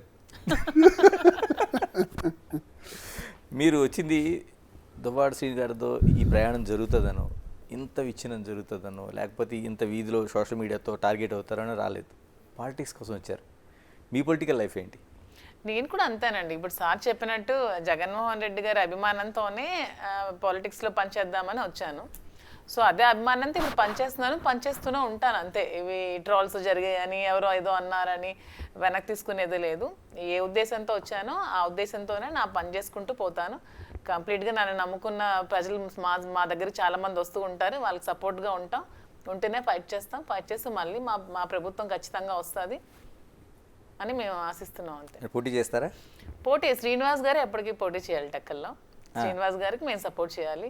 పోటీ చేసే ఆలోచనలు అలాంటివి ఏమీ లేవు. వాణి ఒక్కరోజు అలా అనుకుని ఉంటే, శ్రీనే ఎమ్మెల్యే అవ్వాలని అనుకుంటే నేను గెలిచి ఉండేవాడిని. 4,000 కదా తేడా, 3,000 కదా తేడా. ఇంట్లోనే పోరు. ఎప్పుడు కూడా ఆమె వల్ల అతను ఓడిపోయాడు. ఇప్పుడు ఈ అమ్మాయి ఏమంటుంది? శ్రీనివాస్ ఎమ్మెల్యే కావాలి అంటుంది. ఎవరవుతారో తలరాత అదృష్టం. అది వేరే పార్టీ ఇస్తానంటే శ్రీనివాస్ గారిని మించిన నాయకు టెక్కల్లో ఎవరు లేరండి. ఇవన్నీ ఒత్తి వెనుకున్నాడు కదా శ్రీనివాస్ గారు. ఇంకా రాజకీయాల్లో ఇంకా జస్ట్ నేను ఏబిసిడీలు నేర్చుకుంటున్నాను. అతను ఆల్రెడీ రాజకీయాల్లో అన్నీ నేర్చుకుని లాస్ట్ స్టేజ్లో ఉన్నారు. అతనే అర్హులు. మేము అతని వెనక ఇంకా నేర్చుకోవాల్సింది ఉంది. మేము పోటీ చేసే టైం ఇంకా చాలా ఉంది. ఇంకా రాజకీయ భవిష్యత్తు ఇంకా 30sలో ఉన్నాను. ఇంకా చాలా టైం ఉంది. ఇంకా శ్రీనివాస్ గారి దగ్గర మేము చాలా నేర్చుకోవాలి. రాజకీయంగా నేర్చుకొని మేము ఎదగాలి. ఖచ్చితంగా ఒక 20 years తర్వాత ఖచ్చితంగా అప్పుడు పోటీ చేస్తాను. అంతవరకు మా శ్రీనివాస్ గారు ఎప్పుడు క్యాండిడేట్ ఎక్కల్లో శ్రీనివాస్ గారు మాత్రమే. ఈసారి ఖచ్చితంగా శ్రీనివాస్ గారు గెలుస్తారు కూడా. ఎలా అంటే మిగతా ప్రజల యాక్సెప్టెన్సీ కావచ్చు, లేకపోతే మీడియా యాక్సెప్టెన్సీ కావచ్చు, ఇవన్నీ సొసైటీ వదిలేండి. నియోజకవర్గంలో ప్రజలు కావచ్చు, రాజకీయ నాయకులు కావచ్చు, వీళ్ళ యాక్సెప్టెన్సీ ఎలా ఉండబోతుంది అనుకుంటున్నారు? ఇప్పుడు అచ్చెన్నాయుడు నా మీద పోటీ చేసే ముందు ఏమని చెప్పాడంటే 70,000కి తగ్గకుండా నాకు మెజారిటీ వస్తుంది, రాష్ట్రంలో హైయెస్ట్ మెజారిటీ నాదే కాబోతుంది అన్నాడు ఎన్నికలకు ముందు. ఇప్పుడు ఎంత వచ్చిందో తెలుసా సార్? మా జిల్లాలోనే 56,000, 45,000తో చాలా నియోజకవర్గాల్లో గెలిచాయి కూటమి ప్రభుత్వం నుంచి పోటీ చేసిన వాళ్ళు. బట్ టెక్కల్లో 33,000తో గెలిచాడు అచ్చెన్నాయుడు. నాకు 73,000 ఓట్లు వచ్చాయి. అంటే టెక్కల్లో మరి నిజంగా ఇంత వేవ్లో కూడా ఎందుకు అచ్చెన్నాయుడికి 70,000 దాటి రాలేదు? ఎన్నికలకు ముందు నువ్వు చెప్పిన 70,000 ఏమైంది? ఏం 30,000కి పడిపోయినావు? అంటే ప్రజలు ఎవరి పక్షాన ఉన్నారు? నిజమైన గెలుపు నాది. ఇంత వేవ్లో కూడా నువ్వు 30,000కి పడిపోయావంటే నువ్వు ఓడిపోయినట్టే. ఎవరెవరైతే ఈ రాష్ట్రంలో 20,000, 25,000, 30,000తో ఓడిపోయారో వాళ్ళందరిది టైట్ ఫైట్ సార్. ఎవరైతే 40,000, 45,000, 50,000తో గెలిచారో వాళ్ళందరూ రియల్గా గెలవాల్సిన వాళ్ళు. వేవ్ నడిచింది మొన్న. అండ్ వేవ్తో పాటు అండి అన్ని నియోజకవర్గాలు వేరు. టెక్కల్లో ఒకే పార్టీలో అంటే ఒక 3 డిఫరెంట్ యాంగిల్స్లో అతనికి దెబ్బతీయాలని చూసే వాళ్ళు చాలా ఎక్కువ మంది ఉన్నారండి. అందులో కూడా పైకి వచ్చే నాయకుడు ఎవరైనా ఉన్నారంటే దువ్వాడ శ్రీనివాస్ గారు మాత్రమే. అతని పార్టీలోనే ఉంటే దెబ్బ కొట్టాలని చూసిన వాళ్ళు చాలా మంది ఉన్నారు, సేమ్ కమ్యూనిటీలో దెబ్బ కొట్టాలని చూసే వాళ్ళు చాలా మంది ఉన్నారు. వెన్ కంపేర్ టు అచ్చెన్నాయుడికి ఏంటంటే అక్కడ సపోర్ట్ వాళ్ళందరూ వాళ్ళ బ్రదర్స్ వాళ్ళు సపోర్ట్ చేస్తూ ఉన్నా ఇక్కడికి యాంటీగా చేసినా సరే నిలబడుతూ నిలదొక్కుంటూ ముందుకు వస్తున్నారంటే అది ఒక్క దువ్వాడ శ్రీనివాస్ గారికి మాత్రమే సాధ్యం. అందుకే చెప్తున్నాం మేమంతా ఎప్పటికీ మా నియోజకవర్గ ప్రజలు కూడా అదే చెప్తారు, తెక్కలకి క్యాండిడేట్ సరైన వాళ్ళు ఎవరంటే అది దువ్వాడ శ్రీనివాస్ గారు మాత్రమే. ప్రజలకు ఎప్పుడు రుణపడి ఉన్నాను అంతే. ఇలా మరి ఇన్ని కేసులు పెడుతున్నారు కదా, కేసులు పెడుతున్నారు, రేపు పొద్దున వాటిలో ఏదైనా శిక్ష పడవచ్చు. మరి ఇలాంటి పరిస్థితులు వస్తే కేసులు వాళ్ళు పెడతారండి, న్యాయస్థానాలు అంటూ ఉంటాయి కదండి, న్యాయం చెప్పేవి న్యాయస్థానాలు ఉంటాయి, న్యాయస్థానాల మీద మాకు గౌరవం ఉంది. కేసులు ఏముంది, ఏ పార్టీలో వాళ్ళు ఉంటే ఏవో తప్పుడు కేసులు బనాయిస్తున్నారు. ఇప్పుడు శ్రీనివాస్ గారి మీద మొన్న కేసులు పెట్టారు, అప్పుడు ఎందుకు శ్రీనివాస్ గారు మాట్లాడాల్సి వచ్చింది? పవన్ కళ్యాణ్ గారు చెప్పు చూపిస్తే కదా శ్రీనివాస్ గారు రియాక్ట్ అయ్యి మాట్లాడారు, శ్రీనివాస్ గారు ఊరికే మాట్లాడలేదు కదా. సో మరి అది తీసుకొచ్చి మీరు ఇప్పుడు 2 years బ్యాక్ తర్వాత మీరు పెడుతున్నారే కేసులు, మరి మీరు మాట్లాడే వాటికి మరి ఎందుకు కేసులు పెట్టట్లేదని మేము అడుగుతున్నాం. కాదు, మీరు సచివాలయంలో ఎంటర్ అయినట్టున్నారు కదా. అదే అంటున్నాను, మా కోసమనే కదా, మా వైసీపీ కార్యకర్తల తరపున నేను అడుగుతున్నానండి. ఇప్పుడు మీరు మీ మీద సోషల్ మీడియాలో ట్రోల్ చేశారని చెప్పి మిమ్మల్ని మీరు రక్షించుకోవడానికి అని చెప్పి మీరు కేసులు పెడుతున్నారు. మరి మా మీద, మా వైసీపీ కార్యకర్తల మీద, మా మీద మీరు చాలా ట్రోల్స్ చేశారు, చాలా సోషల్ మీడియాలో మీరు వ్యక్తిగతంగా చాలా కించపరుస్తూ మాట్లాడారు. మరి వాటికి ఎవరండి కేసులు పడతారని అడుగుతున్నాం మేము. మీరు కేసులు పట్టడానికి రెడీ అయితే మా మీద, మీరు వ్యక్తిత్వ హననం చేసిన వాళ్ళ మీద కూడా కేసులు పట్టండి, అప్పుడు సరిపోతుంది. అందుకే కక్షపూరితమైన రాజకీయాలు చేయకండి అని చెప్తాను. మీరు పెట్టిన దానికి కేసు నమోదు చేశారండి? ఇంతవరకు ఏం నమోదు చేయలేదే అడుగుతున్నాను. మరి ఇంత అమ్మాయిగా, ఆడపిల్లగా ఎంత వేదన అనుభవిస్తూ మీకు ఎవిడెన్సెస్ తో సహా ఇచ్చానే, నన్ను ఎంత ఏడిపిస్తున్నారు, నాకు ఆత్మహత్య ప్రేరేపించే విధంగా ఉన్నాయి. ఇప్పుడు నేను చచ్చిపోతే ఎవరండి రెస్పాన్సిబిలిటీ? అంతా నన్ను ప్రేరేపించే విధంగా ఉన్నాయా? మరి మీరు ఎందుకు యాక్షన్ తీసుకోవట్లేదు? ఎప్పుడో 2 సంవత్సరాల క్రితం అంట పవన్ కళ్యాణ్ మీద దువ్వాడ శ్రీనివాస్ గారు మాట్లాడారని ఎంత కేసు పెట్టి అరెస్ట్లు అవి అని చెప్పారు. మరి ఇప్పుడే కదా రీసెంట్గా నా మీద ఇంత మాట్లాడుతున్నారు, నేను ఎవిడెన్స్ సహా ఇచ్చాను, మరి ఎందుకు మాట్లాడట్లేదు? నేననే కాదు, చాలా మంది ఇదే ఫేస్ చేస్తున్నారు మా వైసీపీ కార్యకర్తలు. అందరూ చాలా ధైర్యంగా ఉండమని నేను చెప్పడానికి. మహిళలకి ఏదైనా అన్యాయంగా చేసి ఎవరైనా తప్పుడు విధంగా ప్రచారం చేస్తే వాళ్ళ తాట తీస్తానని కౌన్సిల్లో అనౌన్స్ చేశారు హోమ్ మినిస్టర్. మరి దీనిపై కేసు కట్టి నిబద్ధతను మీరు చూపించండి అని అడుగుతున్నాం మేము. పైగా ఇంకో విషయం, ఇప్పుడు రామ్ గోపాల్ అదే ఆర్జీవి గారు చాలా వ్యాలిడ్ ఒక మాట అన్నారు, నేను చెప్పు చూపించాను. ఎందుకు? పవన్ కళ్యాణ్ ఏమన్నారంటే, మంత్రులకి చెప్పిచ్చి కొడతాను, వైసీపీ నా కొడకల్లారా, నా చెయ్యికి అందిన దూరంలో దొరికితే మీకు కొట్టి పడేస్తాను, నీ బ్రతికెంత, నువ్వెంత, నీ బ్రతికెంత. సాక్షాత్ జగన్మోహన్ రెడ్డి గారిని ముఖ్యమంత్రిగా ఆయన ఆడిన మాటలు, జగన్ రెడ్డి అని అంటాం. ఈ మాటలు అనేటప్పుడు జగన్మోహన్ రెడ్డి అనుచరుడిగా, ఆయన మనిషిగా నాకు ఒళ్ళు కాలి బుర్ర వేడెక్కి నేను మాట అన్నాను. ఒక మాట, డిప్యూటీ సీఎం కాదు, నువ్వే కాదు చెప్పు చూపించడం, మాకు ఉన్నాయిరా చెప్పులని తీసి చూపించు. నువ్వంటేనే నేను అన్నా. ఒకవేళ నేను అలా అనటం వల్ల 18/11/2022 సంవత్సరం, 19/11/24 సంవత్సరం, అంటే 2 ఏళ్ళ తర్వాత ఎఫ్ఐఆర్ వేశారు. ఇది అప్పటి నేను అన్న మాటలకి. రామ్ గోపాల్ వర్మ గారు మంచి మాట అన్నారు, ఎఫ్ఐఆర్ వేయాలంటే కంప్లైంట్ ఎవరు ఇవ్వాలి? ఎవరికైతే నేను తిట్టానో వాళ్ళు ఇవ్వాలి. పవన్ కళ్యాణ్ ఇవ్వాలి. పవన్ కళ్యాణ్ ఇచ్చాడా? ఎవడో లఫూట్ గడిస్తే నువ్వు ఎఫ్ఐఆర్ వేసేయడం ఏంటి? ఇది చట్టమా? నువ్వెవరు అసలు? ఇప్పుడు మీరు నేను వాగ్దానం చేసుకున్నాం అనుకోండి, మీరు నా మీద కంప్లైంట్ ఇవ్వాలి, ఆయన ఎవరు ఇవ్వటానికి? అలా ఉంది వ్యవహారం. ఇది లావా? ఇది చట్టంలో నిజంగా ఒక ఎమ్మెల్సీ మీద మీరు ఎఫ్ఐఆర్ వేశారు కదా, మీ కంప్లైంట్ ఇచ్చిన వాళ్ళు ఎవరు? Who is he?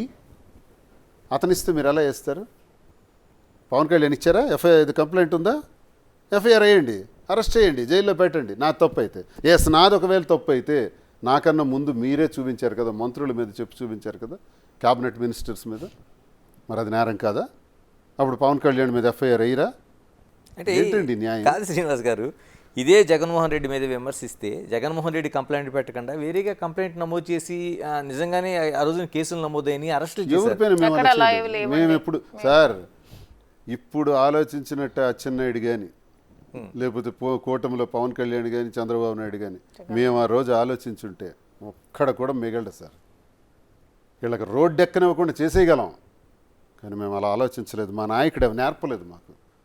మా మైనస్ అది. తగ్గండి, వద్దు, మనం మంచి ప్రభుత్వం ఇవ్వాలి, నిజాయితీ అయిన ప్రభుత్వం ఇవ్వాలి, ప్రజలు మనల్ని ఎన్నుకున్నారు, ప్రజల పక్షాన మనం ఉండాలి, మనం ఇలాంటి పనులు చేయకూడదని మా నాయకుడు మమ్మల్ని ఆపారు. లేకపోతే అచ్చెన్నాయుడు ఉంటాడా? లేకపోతే మా మీద ఈ కేసులు పెట్టుకున్న వాళ్ళు వీళ్ళందరూ ఇలాగే. ఒక వ్యక్తి అండి మా దగ్గర అమ్మ వద్దు మద్యం ముద్దు అని ట్రోల్ చేశారు, ఏదో వాట్సాప్లో పెట్టారంట. అమ్మ వద్దు మద్యం ముద్దు అంటే దానికి ఎఫ్ఐఆర్ వేసి చిత్తూరులో ఒకరోజు, ఈస్ట్ గోదావరిలో ఒకరోజు, విశాఖపట్నంలో ఒకరోజు తిప్పి తల్లికి చెప్పకుండా, భార్యకి చెప్పకుండా, పిల్లలకి చెప్పకుండా ఆయన్ని తిప్పుతున్నారండి. వైసీపీకి చెందిన కార్యకర్తలకి చాలామందికి 100కు పైన కేసులు వేశారండి. చంపేశారండి నడు రోడ్డు మీద చాలామందిని. మరి మేమే అలా చేసుంటే, మేమే అలా ఆలోచించుంటే మీరు పోటీకైనా మిగిలి ఉండేవారా? వాళ్ళు దగ్గర పెట్టుకోవాలని నేను హెచ్చరిస్తున్నాను. ప్రభుత్వాలు శాశ్వతం కాదు, అధికారాలు శాశ్వతం కాదు. ఇవాళ మేము ఓడిపోయాం, మళ్ళీ వస్తాం. కానీ ఆలోచించవలసింది ఏంటంటే, ఓడినా గెలిచినా ప్రజల కోసం మనం పోటీ చేసాం. పరిపాలనకు బ్రహ్మాండంగా అందించి ప్రజల ఆశయాలను అమలు చేసే విధానంగా మనం చేయగలిగితే చరిత్రలో మిగిలిపోతాం. అంతేగాని ఇంతవరకు కూటమి ప్రభుత్వం చేసింది ఏంటో చెప్పండి సార్. ఒక్క మాట, పెన్షన్ తప్ప. 3,500 మేము అన్నాం, 4,000 అన్నారు, వాళ్ళు ఇచ్చారు, ఓకే నెక్స్ట్. ఈ 6 నెలల్లో ఏం చేశారు చెప్పండి? కక్షలు, కార్పణ్యాలు, చంపటాలు, కేసులు, లీడర్స్ని బెదిరించడాలు, అదిరించడాలు, ఇదా మీ పని? ఇందుక మీకు ప్రజలు అధికారం ఇచ్చారు? అసలు ఈ నాయకులంతా వెళ్ళి అన్న మేనిఫెస్టో చాలా చప్పగా ఉంది, జనాలకి అట్రాక్ట్ చేసే విధంగా లేదు అన్న అంటే, అబద్ధాలు చెప్పి మేనిఫెస్టోతో వెళ్తే జనాల్ని మోసం చేసే ఆలోచన నాకు లేదు. నా పరిస్థితి బట్టి రాష్ట్రంలో ఉన్న బడ్జెట్ బట్టే నేను మేనిఫెస్టో ఇవ్వగలను, ఆ ప్రకారంగా వెళ్ళగానే జనాల్ని మోసం చేసి కాదని చెప్పిన వ్యక్తి జగన్మోహన్ రెడ్డి గారు. సో అబద్ధపు మేనిఫెస్టోతో వచ్చి జనాల్ని మోసం చేస్తున్నారు కూటమి ప్రభుత్వం. ఇప్పుడు అబద్ధాలు చెప్పి 14 సంవత్సరాలు ముఖ్యమంత్రి, 40 సంవత్సరాలు ఇండస్ట్రీ, అసెంబ్లీలో ఒక స్క్రీన్ మీద ఒకటి వేసి చూస్తే భయం వేస్తుంది. అప్పుడే చూస్తే భయం వేస్తుంది. నువ్వు పిల్లాడువా? ఏంటి నీకు భయం వేస్తుంది? 6,42,000 కోట్లని 14 లక్షల కోట్ల నొప్పని చెప్పి సూపర్ 6 పెట్టేసి ఇప్పుడు చూస్తే భయం వేస్తుంది. ఇది చెప్పడానికే, ఈ సూక్తి ముక్త వాళ్ళు చెప్పడానికే నిన్ను జనం ఎన్నుకున్నది. సో ఈ అబద్ధ మేనిఫెస్టో జగన్మోహన్ రెడ్డి ఇస్తే గెలిచి ఉండేవాడు కాదా? చెప్పలేదు. నీతి, నిజాయితీ, నిబద్ధత ఉన్న వ్యక్తి జగన్మోహన్ రెడ్డి గారు మాత్రమే. సో అందుకే మేమందరం అభిమానించే వ్యక్తి జగన్మోహన్ రెడ్డి గారు. అంతే.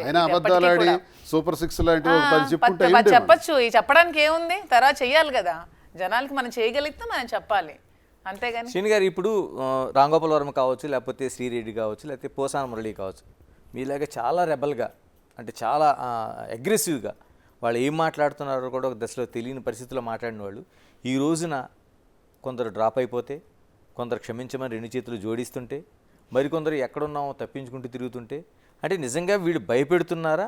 భయపెడుతున్నారు సార్, బాగా భయపెడుతున్నారు. పాపం ఇప్పుడు పోసాని గారు కానీ, లేదా ఆలీ గారికి కూడా ఏదో నోటీస్ వచ్చిందని విన్నాను, రామ్ గోపాల్ గారు, వీళ్ళందరూ సినిమా ఫీల్డ్కి చెందిన వాళ్ళు. సినీ పరిశ్రమలో హుందాగా వెళ్ళిపోయినటువంటి జీవితాలు. వాళ్ళేదో ప్రజాస్వామ్యాన్ని ఏదో ఒక పార్టీకి ఉంటారు, వాళ్ళు ఒక పార్టీకి ఉండి మద్దతుగా నిలబడ్డారు. అది వాళ్ళు చేసిన నేరమా? మీకు ఈరోజు మద్దతుగా ఉన్న వాళ్ళ లిస్ట్ మా దగ్గర ఉంది, రేపు మేము ఎలాగే తలుచుకుంటే వాళ్ళు ఉంటారా? కనుక ఇది పద్ధతి కాదు. వాళ్ళకి భయపెట్టి హింసించి చెయ్యాలని చూస్తున్నారు. వాళ్ళని ఎంత టార్చర్ చేయకపోతే, మమ్మల్ని కూడా అలాగే కదా, నాకు తెలుసు కదా, నాకు ఎంత పర్సనల్గా, నాకు ఒక ఇప్పుడు 25 సంవత్సరాల నుంచి నా వ్యాపారం మైన్స్, ఈరోజు మైన్స్ ఆగిపోయాయి, 40 కోట్లు లాస్. మరికొన్ని ట్రాన్స్పోర్ట్కి సంబంధించిన బిల్స్ ఒక 11 కోట్లు ఆపేసినారు. అంటే 50 కోట్లు ఈ ప్రభుత్వం అధికారంలోకి వచ్చిన తర్వాత జూలై 4న రిజల్ట్ వస్తే జూలై 4 సాయంత్రం కల్లా అన్నీ ఆగిపోయాయి. ఏం చేయాలండి? మా వ్యాపారాలు ఏమవ్వాలి? మేమేమవ్వాలి? అంటే ప్రతిపక్ష పార్టీకి చెందిన వాళ్ళం అనేది ఇలా హింసిస్తారా? ఇదే హింస వాళ్ళకు కూడా పెడుతున్నారు కదా. వాళ్ళకు కూడా సినిమాలు లేకుండా, లేకపోతే ఇష్టానుసారంగా వాళ్ళ వ్యాపారాలపైన, వాళ్ళ వ్యక్తిగత విషయాల మీద దాడులు చేస్తుంటే ఏం చేస్తారు? మేమైతే మొండిగా ఉంటాం. నువ్వు క్వారీ మైనింగ్ ఆపేసినా, నా బిల్స్ ఆపేసినా, నన్ను జైల్లో పెట్టేసినా రెట్టింపు వాయిస్ వచ్చేస్తుంది.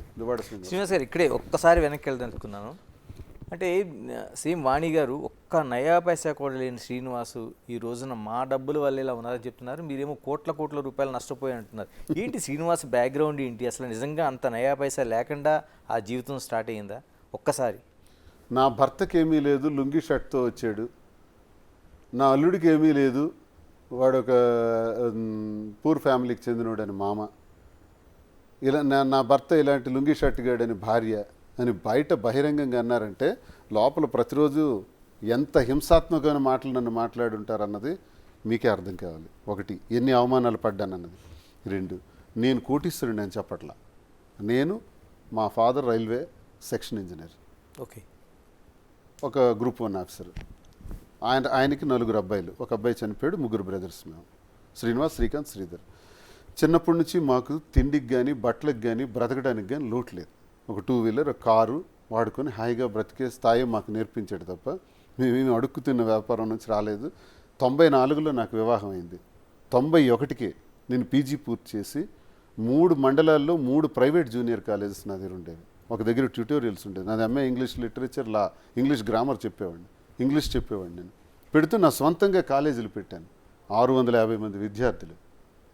అది ఎప్పుడు 91, 92, 93. నా మ్యారేజ్ 94. లుంగి షర్ట్ ఎలా ఉంటుంది సార్ 650 మంది విద్యార్థులు ఉండే వ్యక్తికి? ఓకే, అది అయిపోయింది. పెళ్ళయింది.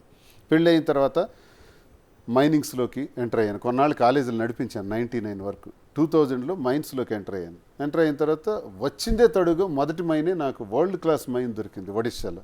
ఆ మైన్ 10 years నడిపించాను. ఇప్పుడు కూడా బ్లూ మైన్స్, బ్లూ గ్రానైట్స్ నడిపిస్తున్నాను. ఇవన్నీ వ్యాపారాల్లో నేను సాధించినటువంటి ప్రగతి సార్.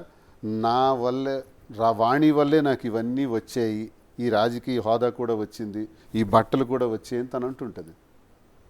మరి వాణి వల్లే వస్తే మా ఇంట్లో 25 మంది ఉన్నారు నాలాంటి వాళ్ళే. వాళ్ళ అన్నదమ్ముల పిల్లలు, వాళ్ళ ఇంట్లో అక్క చెల్లెళ్ళు, ఈవెన్ రాఘవరావే, ఆయన ఎమ్మెల్యేవా ఎంపీవా మాజీ కృష్ణకుమారి అని ప్రతిసారి ఆవిడ ఇచ్చేస్తుంటారు స్టేట్మెంట్లు. ఒకసారి తెలుసుకో అమ్మ చరిత్ర. ఆయన ఎక్స్ ఎంపీపీలుగా ఇంతమందిని నేను చేశాను నా చేతులతో. ఎమ్మెల్యే కాదు, ఎంపీ కాదు, మంత్రి కాదు. నేను ఈరోజు ఎమ్మెల్సీ వరకైనా వచ్చాను. నా వ్యక్తిగతంగా 25 సంవత్సరాలు కష్టపడి వచ్చాను. నా కోసం ఇన్లాస్ ఉన్నారు, ఆయనకు అల్లుళ్ళు ఉన్నారు, ఆయనకి ఇంకా కూతుర్లు ఉన్నారు, అన్నదమ్ముల కొడుకులు పిల్లలు ఉన్నారు. వీళ్ళందరూ ఎందుకు కాలేకపోయారు? నేనే ఎందుకు అయిపోయాను సార్? ఒకటి ఇచ్చేస్తే రాదు సార్ రాజకీయం, ఆస్తులు, వారసత్వాలు. బెండు తెగిపోద్ది. కష్టమే మనకి ఇక్కడికి తెస్తుంది. రజనీకాంత్ ఒక సినిమాలో అంటాడు, ఊరికే ఏది రాదు, కష్టపడకుండా ఏది రాదు, వచ్చినా నిలబడదు అంటాడు ఆయన. It is fact. ఇతని కష్టంతో తిరిగి వాణి ఫాదర్ వాళ్ళ మిగతా సిస్టర్స్ కి, మిగతా కూతుర్లకి అందరికి పెళ్లిళ్ళు చేయడం, అందరికి లైఫ్ లీడ్ చేయడం, వాళ్ళ ఇల్లు గడపడం అన్ని ఇతని కష్టంతో ఇంకా గడిపారు. అది మా నియోజకవర్గం ప్రజలందరికీ తెలుసండి. ఏదో వాణి వచ్చేదో మాట్లాడేస్తే వాణి మాటకే వద్దాం సార్. నిజంగా నాకు ఇప్పుడు ఏవి లేవే అనుకోండి, లుంగి షర్ట్ గాడినే అనుకోండి, ఇలా అనొచ్చా? ఇలా భర్తను అవమానపరచొచ్చా? అంటే మధ్యతరగతి కుటుంబీకుడు మనిషి కాడా? మేము చచ్చిపోవాలా? Middle class, all middle class చచ్చిపోవాలండి. మాధురి గారు మీది అంటే, నేను శ్రీనివాస్ గారి దగ్గర నుంచి కానీ వాళ్ళ దగ్గర నుంచి 5 పైసలు తీసుకోవాల్సిన అవసరం లేదు, నేను అంత ఆ పరిస్థితుల్లో లేను, నా దగ్గరే డబ్బులు ఉన్నాయని మీరు చాలా సందర్భాల్లో చెప్పారు. మీ బ్యాక్గ్రౌండ్ ఏంటి అసలు? ఏంటి నా డబ్బులు తీసుకోవాలి, వాళ్ళ ఆస్తులు వీళ్ళ ఆస్తులు సంబంధం లేదండి. మా ఫాదర్ రియల్ ఎస్టేట్. మా father in law senior advocate, lawyer, తను డిస్ట్రిక్ట్కే ఫస్ట్ లాయరు. మా హస్బెండ్ ఇప్పుడు తను మెరైన్ ఇంజనీర్, తను ఆస్ట్రేలియన్ షిప్పింగ్ కంపెనీలో మెరైన్ ఇంజనీర్. ముందు నుంచి ఫ్యామిలీస్ అన్ని వెల్ సెటిల్డ్. సో ఆస్తుల కోసం, అంతస్తుల కోసం ఆలోచించాల్సిన అవసరం మాకు లేదు. సో రాజకీయాలుగా మాకు ఇంట్రెస్ట్ ఉంది, జగన్మోహన్ రెడ్డి గారు అంటే అభిమానం కాబట్టి వాళ్ళు పిలవగానే రాజకీయాల్లోకి వెళ్ళడం జరిగింది. ఆ తర్వాత ఇవన్నీ సిచ్యువేషన్స్, మా పరిస్థితులు ఇలా మారి ఇలా మా ఇద్దరం కలిసి ఉండడం జరిగింది. సో ఇక్కడ ఆస్తుల గురించి, డబ్బుల కోసం మా ఇద్దరి మధ్యన ఎప్పుడు ఆలోచన రాలేదు, ఎప్పటికీ రాదు కూడా. అతను ఎప్పుడు ఆ వాణికి మొత్తం అతను అంత ఆస్తి మొత్తం వాళ్ళకి ఇచ్చేసి కట్టుబట్టలతో రోడ్డు మీదకి వచ్చారు. ఇప్పుడు నా దగ్గర ఏం లేదు, అంతా తనకే రాస్తాను. తన ప్రాపర్టీస్ అన్ని వాణికి. ఇప్పుడున్న ఇల్లు కూడా లేదు, ఇల్లు ఇప్పుడున్న ఇల్లు తన పేరుకి రాస్తాను అనుకోండి. మిగతా మరొక ఇల్లు ఉంది, ఒక 6 to 7 crores వ్యాలిడ్ ఇల్లు, ఒక 20 కోట్ల విలువైన ఫ్యాక్టరీ, అన్ని రాసిచ్చేసి కొంత ఫైనాన్స్ క్యాష్. ఇప్పుడు వచ్చారు కట్టుబట్టలతో, అప్పుడు కాదు, ఇప్పుడు వచ్చారు అతను కట్టుబట్టలతో. ఇప్పుడు ప్యాంటు షర్ట్ ఇప్పుడు వచ్చారు మాధురి దగ్గర. భవిష్యత్తులో ఇప్పుడు అంటారు కదా అలాగా? లేదు సార్, నేనైతే నమ్ముతున్నాను మాకు అలాంటివి ఉండవు. చెప్తాను, మా ఇద్దరి మధ్యన అలాంటి ఆర్థిక లావాదేవీలు భవిష్యత్తులో ఎందుకన్నా ఇప్పుడే ఇప్పుడు పదవి లేదు నాకు. ఇప్పుడు ఈ పదవి ఉన్నా ఒకటే, లేకపోయినా ఒకటి, అపోజిషన్, డబ్బులు లేవు, ఏజ్ చూస్తే నాకు 58 ఇయర్స్, ఆమెకి 34 ఇయర్స్, జస్ట్ 35. ఇప్పుడు పుట్టినరోజు వస్తే 35లో 34 కంప్లీట్ అయ్యి 35 వస్తుంది. ఏంటి అవసరం ఉంటుంది నాతో ఉండవలసిన అవసరం? ఇక్కడ ఎథిక్స్ కాక, క్యారెక్టర్ కాక, మంచితనం కాక ఇంకే ఆలోచన ఉంటుంది చెప్పమనండి. విశ్లేషకులకి చెప్పమనండి, విమర్శకులకు చెప్పమనండి. ఆమెకి స్వార్థం ఉంది కాబట్టి నీ దగ్గరికి వచ్చింది, నీకు స్వార్థం ఉంది కాబట్టి నాలో స్వార్థం ఉండొచ్చేమో. ఎందుకంటే నాకు హెల్ప్ చేసే మనిషి నిన్న ఎవడో ఒక యూట్యూబర్ పెట్టాడు, దువార్స్ ఇట్ వాజ్ దగ్గర 1000 కోట్లు ఉన్నాయి, ఆ 1000 కోట్ల కోసమే మాధురి వచ్చింది, ఆ 1000 కోట్లు తీసుకున్నాక మాధురి మళ్ళీ వెళ్ళిపోతుంది, వాళ్ళకి ఇష్టం వచ్చింది వాళ్ళే రాసేసుకొని వాళ్ళే చేసేసుకొని ఏం మాట్లాడుతున్నారో కూడా అర్థం కాని స్థితిలో వాళ్ళు ఉన్నారు. నవ్వు వస్తుంది నాకు అవన్నీ చూసి. చివరిగా చెప్పండి, నా ఇద్దరుని చాలా వరకు పెద్దవాళ్ళు చెప్తున్నది marriages are made in heaven అంటారు. మీ లైఫ్లో చూస్తే పూర్తి భిన్నంగా ఉంటుంది. మీరు నమ్ముతున్నారా మీ ఇద్దరు? మరి ఇప్పుడు మమ్మల్ని కలిపింది అదే అనుకుంటున్నాను. This moment made in heaven అనుకుంటున్నాను. మేము ఇద్దరు అదే అనుకుంటున్నాం. మేము కలవడం అన్నది నేను అనుకుంటాను. నా మీద ఎంత అభిమానం చూపించి నన్ను అనుక్షణం నాకు నా ఉదయం లేచే దగ్గర నుంచి మళ్ళీ నిద్రపోయే వరకు భోజనాల విషయంలో కానీ, బట్టల విషయంలో కానీ, టీ కాఫీల దగ్గర నుంచి కానీ ప్రతి విషయంలో ఎంత కేరింగ్ తీసుకుని చేస్తుంది ఈ అమ్మాయి. ఏంటి సంబంధం? ఏదైనా రుణానుబంధం ఉందా, లేదా పూర్వజన్మ రిలేషన్ ఏమైనా ఉందా? నాకు అర్థం కావట్లే. ఉందంటారు ఏదైనా పూర్వజన్మ రిలేషన్ అయితే? ఉంటుందండి. నాకు అనిపిస్తుంది మా ఇద్దరి మధ్యలో ఏదో రిలేషన్షిప్ ఉందని. పనుల మీద ఆధారపడే బ్రతుకున్నది. అండ్ ఆడవాళ్ళు కూడా ఎప్పుడు కూడా వాణి చేసిన తప్పు అంటే మీరు మొన్న ఇందాక అన్నారు ఎగ్జాంపుల్గా తీసుకోవచ్చు అంటే, వాణి చేసినట్టు ప్రపంచంలో నాకు తెలిసి ఏ లేడీ కూడా ఇలా చేయదు, ఏ హస్బెండ్ కూడా ఎవరు అలా చేయరు. తను అలా చేసింది నా లైఫ్ని, అతని లైఫ్ని రూయిన్ చేసింది.